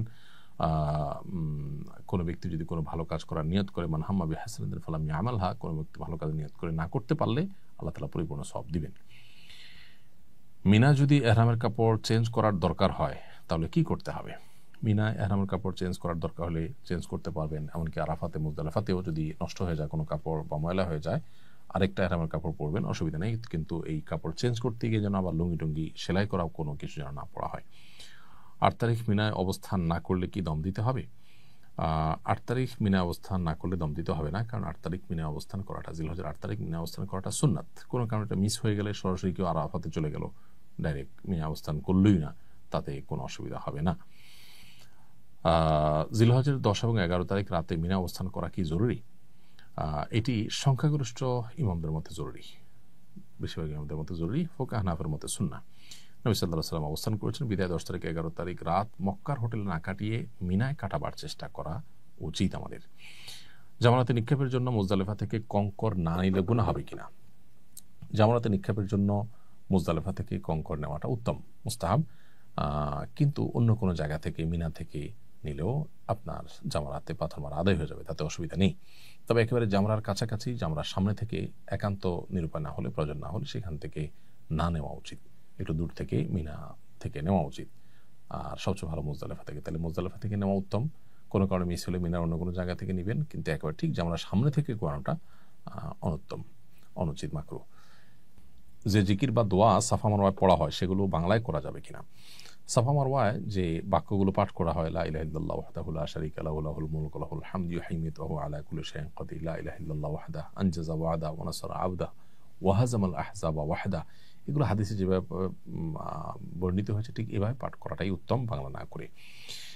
যদি কেউ এটা না পারেন, কোনো হয় বাংলা পড়ে ফেলেন, হয়ে যাবে, বাট অবশ্যই উচিত এবং উত্তম হলো হাদিসের টেক্সট হুবহু পাঠ করা। আর দোয়ার বিষয়টা হলো, দোয়া আপনি নিজের ভাষায় করতে পারেন, কোনো অসুবিধা নেই। সেটা আপনি বাংলা ভাষায়, অন্য কোনো ভাষায় করলেন এবং কোরআন হাদিসের দোয়ার ভাষায় নিজের মন মতো দোয়া করলেন, সেটা আপনি করতে পারেন। 11 বা 12 জিলহজের দিন পাথর মারার সময় কখন শুরু হয় এবং কখন শেষ হয়? উত্তর হলো, 10 জিলহজ বা ঈদের দিন যে পাথর মারা, সেটা তো সকাল থেকেই আমরা পাথর মারতে পারি, সকাল থেকেই পাথর মারার সময়। আর 11-12 জিলহজ হলো জোহরের ওয়াক্ত হওয়ার পর থেকে পাথর মারার সময় শুরু হয়। সূর্য ডুবার আগে আগে মারতে হয়, যদি ভিড়ের কারণে সূর্য ডুবার পরে মারা লাগে তাতেও আদায় হয়ে যায়, কিন্তু সময়টা শুরু হবে জোহরের ওয়াক্ত হওয়ার পর 11-12 জিলহজ। অতএব এই 2 দিন 11, 12 বা 13 তারিখেও যদি কেউ থাকেন, সেই দিনগুলোতে পাথর নিক্ষেপ করতে হবে জোহরের ওয়াক্ত হওয়ার পর থেকে। হজে যাওয়ার আগে সাধারণত ঋণ থাকলে সেগুলো শোধ করে যেতে বলা হয়, কিন্তু জীবনে অনেক বান্দার হক নষ্ট করেছি, সব মনে নেই, চিনি না কিংবা এখন আর যোগাযোগ নেই, এই ঋণ কিভাবে শোধ করব? এর উত্তর হলো, অজানা মানুষদের ঋণ পরিশোধ করার জন্য আনুমানিক কত টাকা হতে পারে সে পরিমাণ টাকা গরিব দুঃখীদেরকে দান করে দিবেন তাদের তরফ থেকে। ঋণ যারা পাবেন, যাদের কাছে আপনি ঋণী, সেই পাওনাদারদের তরফ থেকে নিয়ত করুন আল্লাহ এর সবটা তাদের আমল নামে আপনি দিয়ে দেন, এভাবে দিলে আপনি দায়মুক্ত হবেন ইনশাআল্লাহ। বাংলাদেশের কোনো হাজি লাগেজে তামাক পাতা, জর্দা কিংবা গুল নিয়ে যান, মাঝে মধ্যে তারা সৌদি ইমিগ্রেশনে ধরাও পড়েন, এ বিষয়ে হাজিদের প্রতি বিশেষ কোনো নির্দেশনা দিবেন? হ্যাঁ, এটা আমাদের একেবারে অনুচিত। অনেক হাজি সাহেবরা তামাক পাতা, সাদা পাতা, জর্দা, গুল এগুলো নিয়ে যান। সৌদি আরবে মাদক দ্রব্যের মধ্যে এই তামাক জাতীয় এই জিনিসগুলোকে গণ্য করা হয়, যার কারণে এয়ারপোর্টে হ্যাসেলের শিকার হন। এবং সেই সাথে এই জিনিসগুলো পান করার ব্যাপারে যেহেতু ওলামা একরাম এটিকে কঠোরভাবে নাজায়েজ এবং হারাম বলেন এবং মাদক দ্রব্যের মধ্যেই ফেলেন, অতএব এগুলো অ্যাভয়েড করা উচিত। তাছাড়া এগুলো আমাদের স্বাস্থ্যের জন্য তো ক্ষতিকর। আমাদের ওলামা একরাম জর্দা খাওয়াকে অনেকে জায়েজ মনে করেন, কিন্তু জর্দা খাওয়ার মধ্যে যেগুলো মিষ্টি জর্দা, যেগুলোতে কোনো তামাক নাই, সেটা তো জায়েজ হতে পারে, বাট যেখানে তামাক আছে সেটা আসলে জায়েজ হওয়ার বিষয়টাতে তুমুল আপনার ভিন্নমত এবং শক্তিশালী ভিন্নমত রয়েছে। তো এই জন্য একজন হজ যাত্রী তিনি আল্লাহর ঘরের ইবাদত করতে যাচ্ছেন, সেখানে তার সাথে আসলে এই জিনিসগুলো, তামাক জাতীয় জিনিসগুলো বহন না করাই উচিত। বিশেষ করে সৌদিতে যে হ্যাসেলের মুখোমুখি হতে হয়, সেটা তো কারোরই কাম্য হয় না। এই জন্য এগুলো আমাদের হজ যাত্রায় সাথে যেন নেওয়া হয় সেদিকটা খেয়াল করা দরকার। বর্তমানে সৌদি সরকার মহিলাদের মাহরাম ছাড়া হজ করার অনুমতি দিয়েছে। এই অনুমতি গ্রহণ করে মাহরাম ছাড়া হজ করা যাবে কিনা? মাহরাম ছাড়া মেয়েদের জন্য হজ করা বা উমরা করা বা কোনো সফর করা জায়েজ নয়। নবী সাল্লাল্লাহু আলাইহি ওয়াসাল্লাম পরিষ্কারভাবে নিষেধ করেছেন, লা তুসাফিল মারআতু ইল্লা মা জি মাহরামিন, কোন নারী মাহরাম ছাড়া হজ করবেন না। এটা একজন নারীর সম্মানের ব্যাপার যে তার সাথে কোনো একজন বডিগার্ডের মতো একজন মাহরাম পুরুষ থাকবেন, এটা থাকতে হবে। অতএব সৌদি সরকার যদি তাদের আইনের পরিবর্তন করে, আল্লাহর বিধান বা রাসূলুল্লাহ সাল্লাল্লাহু আলাইহি ওয়াসাল্লামের হাদিস পরিবর্তন হয়ে যাবে না বিধায় মাহরাম সহই মেয়েরা হজে যাবেন, মাহরাম ছাড়া হজে যাবেন না। মাহরাম ছাড়া হজে যাওয়ার ক্ষেত্রে কোনো কোনো ওলামা ইকরাম শর্ত সাপেক্ষে কোনো কোনো ক্ষেত্রে জায়েজ বলেছেন। এটাও সংখ্যাগরিষ্ঠ বা সব ওলামা ইকরাম নন। সেটা হলো যে মহিলাদের একদল মহিলাদের সাথে যান, যদি যে মহিলারা তাকে সেফটি সিকিউরিটির দিকটা দেখতে পারবেন এরকম জানাশোনা মহিলাদের সাথে গেলেন, সেটা ভিন্ন কথা। বাট এরকম কোনো দল নেই, আমি র্যান্ডমলি যাচ্ছি একজন নারী একাকী হজের জন্য মাহরাম ছাড়া, এটা জায়েজ নয়। বিদায়িত অফ না করলে কোনো অসুবিধা আছে কিনা? বিদায়িত অফ করা হজের ক্ষেত্রে ওয়াজিব, যার কারণে বিদায়িত অফ যদি কেউ না করেন তাকে দম দিতে হবে। আর মেয়েরা যদি মাসিকের কারণে বিদায়িত অফ করতে না পারেন তাহলে তাদের উপর কোনো কিছু প্রযোজ্য হবে না। মাসিক হয়ে গেলে নারীরা কিভাবে বিদায়িত অফ করবেন? উত্তর হলো, বিদায়িত অফ হজে ওয়াজিব, উমরাতে অবশ্য বিদায়িত অফ ওয়াজিব না, শুধু উমরার সফরে গেলে বিদায়িত অফ করা লাগবে না। কিন্তু হজের সফরে গেলে আসার সময় বিদায়িত অফ 7 চক্কর দিয়ে 2 রাকাত নামাজ পড়ে তওয়াফ পরে তারপর আসতে হবে। এখন নারীরা মাসিকের কারণে যদি তওয়াফটা না করতে পারেন, এদিকে তার ট্রাভেলের প্ল্যান আছে, চলে যাবেন মক্কা ছেড়ে, বিদায়িত অফ করতে পারছেন না, মাসিক শুরু হয়ে গেছে, তাহলে তাদের জন্য সেটা মওকুফ বা মাফ, এর জন্য কোনো দম দিতে হবে না। রওজা মুবারক জিয়ারতের আদব এবং নিয়ম কানুন জানতে চাই। নবী করিম সাল্লাল্লাহু আলাইহি সাল্লামের কবরে সালাম পেশ করা, দুরূদ পেশ করা, এটার আদব হলো আমরা খুবই ভারতের সাথে গাম্ভীর্যের সাথে যাওয়ার চেষ্টা করব। সেখানে গিয়ে আপনার হই হুল্লোড় করা, এটা নিশ্চয়ই কবর জিয়ারতের আদব নবী সাল্লাল্লাহু আলাইহি সাল্লামের শানের খেলাফ হবে এবং আদবের পরিপন্থী হবে। অনেকে সেখানে গিয়ে উকিঝুঁকি মারেন, যেহেতু তার কবরটা হয়েছে আমাদের আয়েশা রাদিয়াল্লাহু তাআলা আনহার ঘরে, এটা আয়েশা রাদিয়াল্লাহু তাআলা আনহার ঘর, অতএব এখানে উকিঝুঁকি মারা তার ঘরে উকিঝুঁকি মারার মতো। আর উকিঝুঁকি মেরে আসলে আমরা দেখতেও পাবো না, কারণ ওখানে নবী সাল্লাল্লাহু আলাইহি সাল্লামের কবরের এবং ওই যে বাহিরের যে বেড়াটা, এটার মাঝে আরো ওয়াল আছে, যার কারণে দেখা যায়ও না, যাবেও না। আর আরেকটা বিষয় হলো যে সেখানে অনেকে বেশ আপনার উৎসাহ ভরে ছবি, ভিডিও এবং লাইভ করতে থাকেন। নবী করিম সাল্লাল্লাহু আলাইহি ওয়াসাল্লাম বলেছেন যে আমার কবরকে তোমরা ঈদ এবং উৎসবের জায়গায় পরিণত করবে না, যেটা অনেক উরস টুরসে হয়, এবং এই জাতীয় আপনার লাইভ ছবি, ভিডিও হাস্যোজ্জ্বল মোডে এটা অনেকটা উৎসবের মতো হয়ে যায়, এটা যেন না হয়। এই জন্য ভাব গাম্ভীর্যের সাথে আমরা সালাত সালাম পেশ করবো ইনশাআল্লাহ। সেখানে আসসালাতু ওয়াসসালামু আলাইকা ইয়া রাসূলুল্লাহ বললে সালাত সালাম আদায় হয়ে যাবে।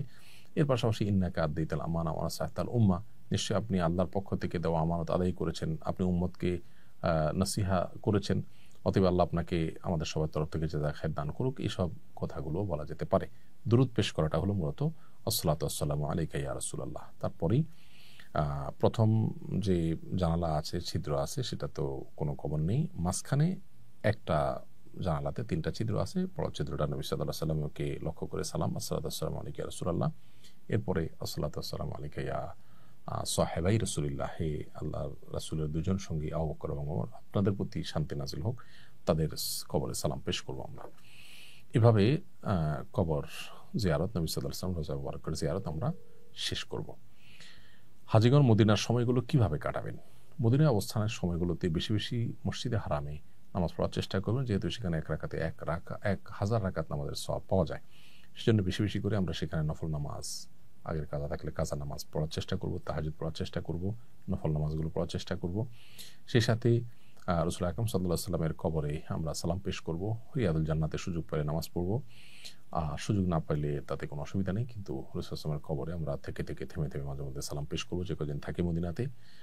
আর মসজিদে নবীর পাশেই যেটাকে আমরা জান্নাতুল বাকি বলি, বাকি কবরস্থান, সে বাকি কবরস্থানে ফজর এবং আসরের পরে প্রতিদিন গেট খোলা হয়, সেখানে মাঝে মধ্যে গিয়ে আমরা কবরবাসীকে সালাম পেশ করব হেঁটে হেঁটে, সেখানে সাহাবীদের কবর আছে। এছাড়া মদিনাতে অবস্থানকালীন সময়ে মাঝে মধ্যে কুবার মসজিদে যেয়ে সেখানে 2 রাকাত নামাজ পড়ার চেষ্টা করবো, সেটি একটা উমরার সওয়াব এনে দিবে আমাদেরকে, এবং নবী সাল্লাল্লাহু আলাইহি ওয়াসাল্লাম সেটি করতেন।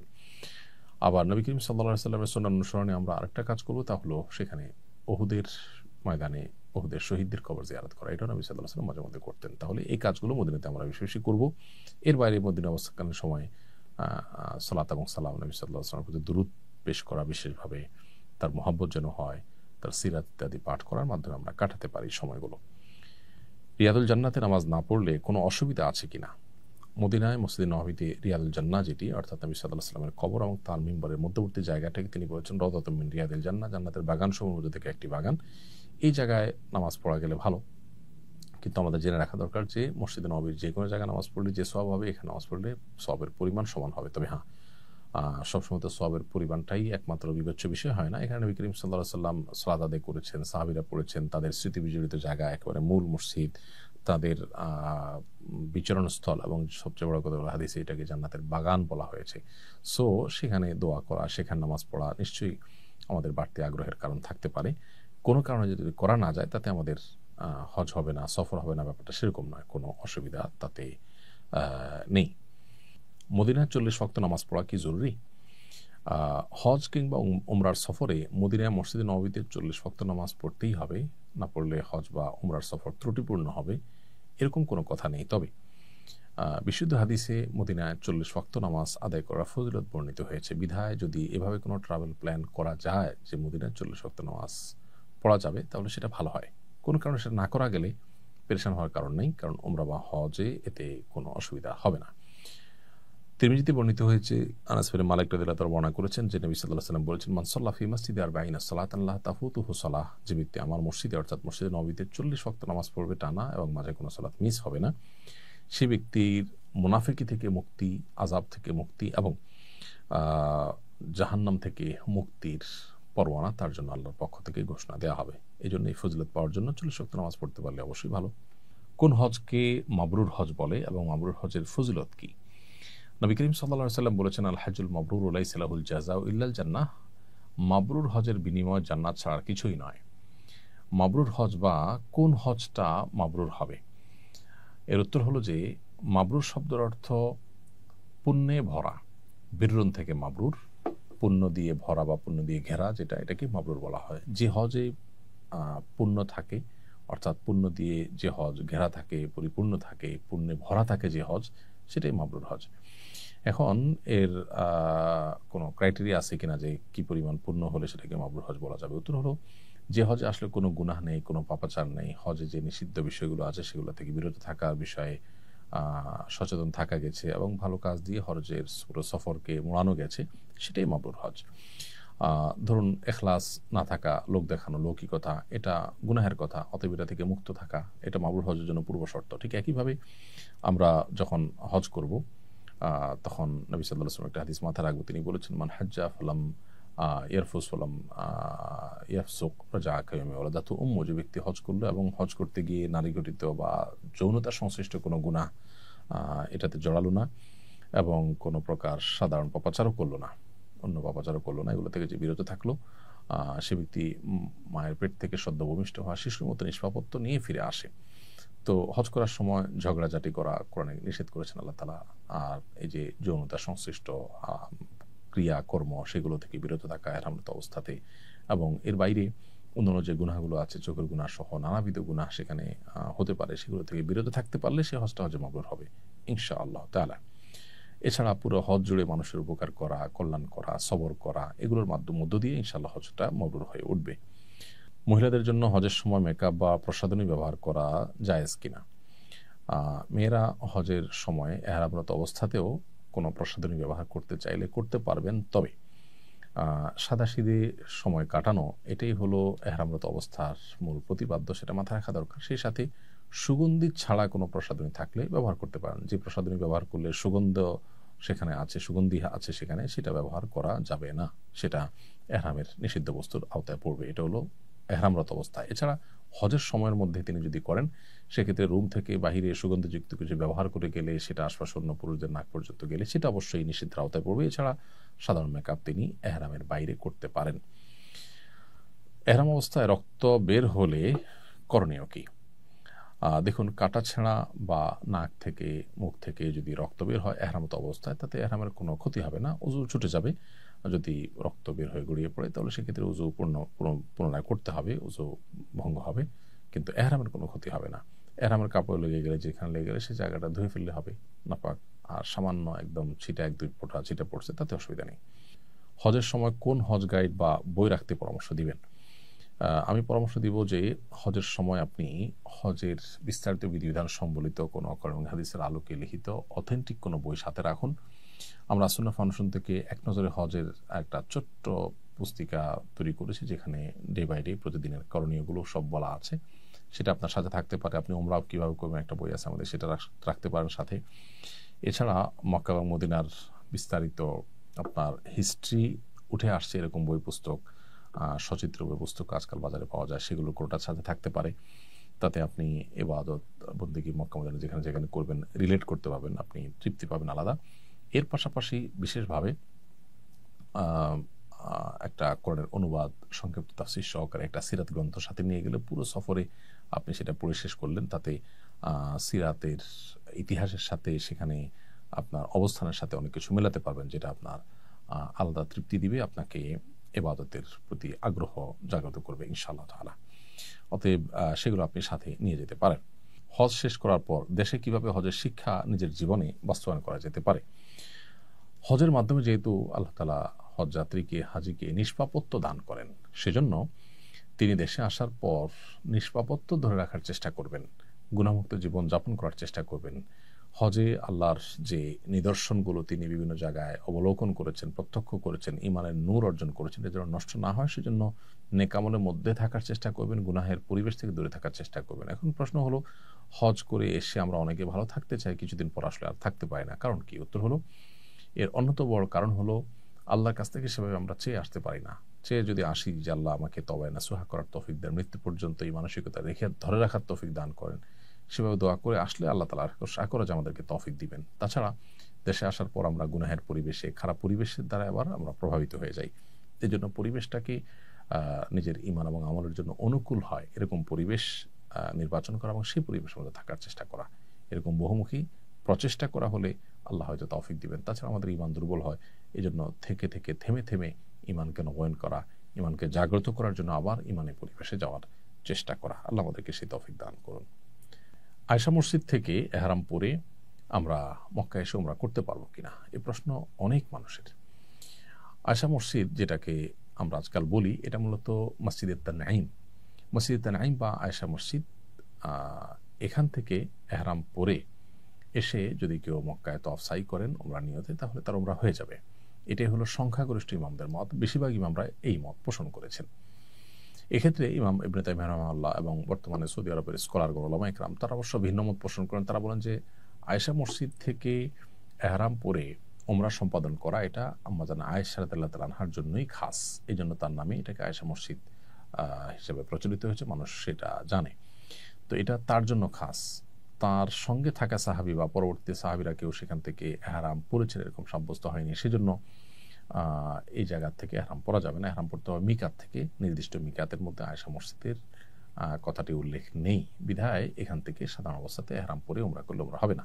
এটা হলো সৌদি আরবের বর্তমান উলামা ইকরামের মত। তবে সংখ্যাগরিষ্ঠ জমহুর ইমামদের মত হলো যে আয়েশা মসজিদ থেকেও যদি কেউ এহরাম পরে এসে উমরা করে তার উমরা হয়ে যাবে। কেউ যদি মতপার্থক্যের ঊর্ধ্বে উঠতে চায় তাহলে সেক্ষেত্রে তিনি আরেকটু দূরে, বেশ কম হবে না, 1 থেকে সোয়া ঘন্টা 1.5 ঘন্টা দূরত্বে তায়েফে চলে যাবেন। সেখানে একাধিক মিকাত আছে, সেখানে মিকাত থেকে এহরাম পরে এসে উমরা করবেন। সেটা হবে সকল মতপার্থক্যের ঊর্ধ্বে উঠে করা। অতএব সেটা আমরা চেষ্টা করতে পারি। আর আয়েশা মসজিদ থেকে এহরাম পরে এসে উমরা করলেও সংখ্যাগরিষ্ঠ ইমামদের মতে উমরা হয়ে যাবে। হজ বা উমরার সফরে বারবার উমরা করার বিধান কি? হজ বা উমরার সফরে আমরা মূল উমরার পাশাপাশি আরও যদি উমরা করতে চাই, বিশেষ করে আমরা তায়েফে গেলাম, আশাপথে মিকাত পড়লো, আরেকটা উমরা করলাম, মদিনায় গেলাম, আশাপথে মিকাত পড়লো, আরেকটা উমরা করলাম, সেটা তো ঠিকই আছে। এর বাইরে মক্কার হোটেল থেকেই আমরা মিকাতে গিয়ে বা আয়েশা মসজিদে গিয়ে আরও উমরা করা যে একটা প্রচলন আমাদের সমাজে আছে, এটিকে নাজায়েজ বলা কঠিন। কেউ চাইলে করতে পারেন, তবে নবী করিম সাল্লাল্লাহু আলাইহি ওয়াসাল্লাম সাধারণত এক সফরে একটার বেশি উমরা করার জন্য কসরত করেছেন বা বারবার উমরা করেছেন এরকম প্রমাণ পাওয়া যায় না। যদি কেউ করতে চান, মৃত বাবা থেকে, মায়ের তরফ থেকে, অসুস্থ কারোর তরফ থেকে বা নিজের তরফ থেকে তিনি করতে পারেন। সেটা ভিন্ন কথা। বাট আমাদের উচিত উমরার কোয়ালিটি বাড়ানো এবং তওয়াফের পরিমাণ বাড়ানো। অনেকে দিনে 2টা উমরাও করেন, তো দিনে 2টা উমরা করলে আসলে কোনোটারই কোয়ালিটি খুব ভালো করে ধরে রাখা কঠিন, এটা আমাদের মাথায় রাখা উচিত। তবে একাধিক উমরা করলে যে গুনাহ হবে ব্যাপারটা সেরকম না। নবী করিম সাল্লাল্লাহু আলাইহি ওয়াসাল্লামের জীবনে মোট 4টি উমরা করেছেন, তার একটি হলো হুদায়বিয়া থেকে ফেরত গিয়েছেন, সেটিকে ধরা হয়েছে। আরেকটি হলো তার বিদায় হজের সাথে, এর বাইরে পিওর 2টি উমরা করেছেন তিনি। তো এটি বুখারীতে এসেছে। তাহলে হিজরতের পর নবী সাল্লাল্লাহু আলাইহি ওয়াসাল্লামের এই যে উমরার সংখ্যা মোট 4টি উমরা, এর মধ্যে আবার হুদায়বিয়ার সাথে একটা, হজের সাথে একটা, পিওর 2টা উমরা। একটা সফরে মদিনা থেকে কষ্ট করে এসেছেন, সেজন্য বারবার উমরা করেছেন তিনি, এরকমটি সাব্যস্ত হয় না। তারপরে কেউ করতে চাইলে সেটিকে নাজায়েজ বলা কঠিন।